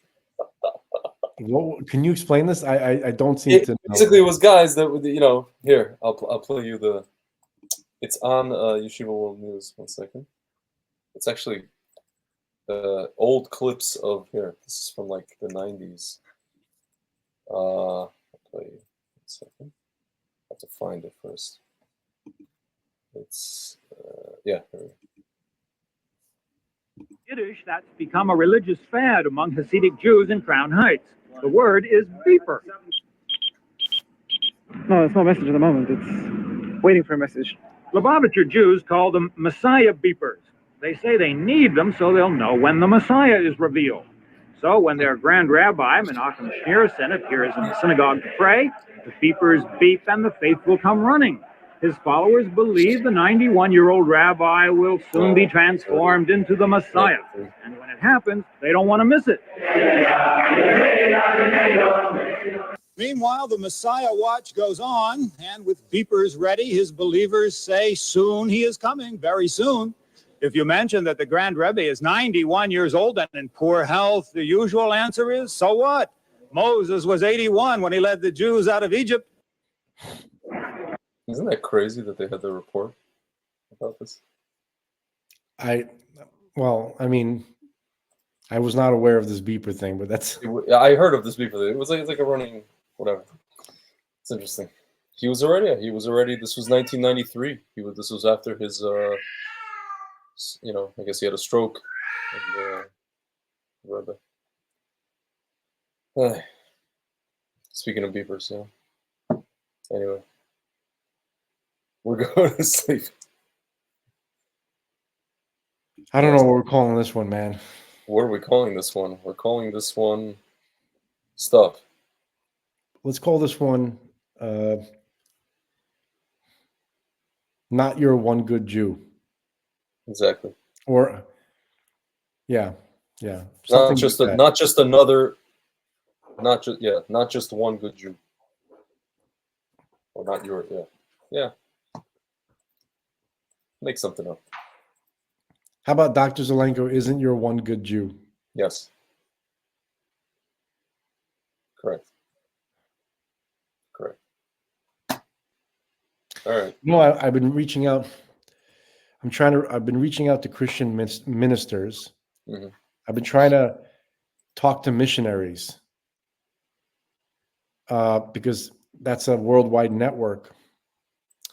And I want to talk to them about my brother's protocol and inform them so that when the time comes, they'll know what to do for their congregants and for the people in their, in their areas, right? They can disseminate this information.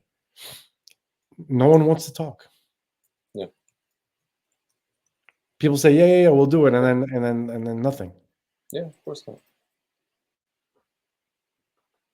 Of course not. What happened to those missionaries who won't leave you alone? When a Jew reaches out to them, they're nowhere to be found. Nope. Any of you listening out there, maybe you could assist me. Okay. Yeah. All right. All right, folks. See you at the UN.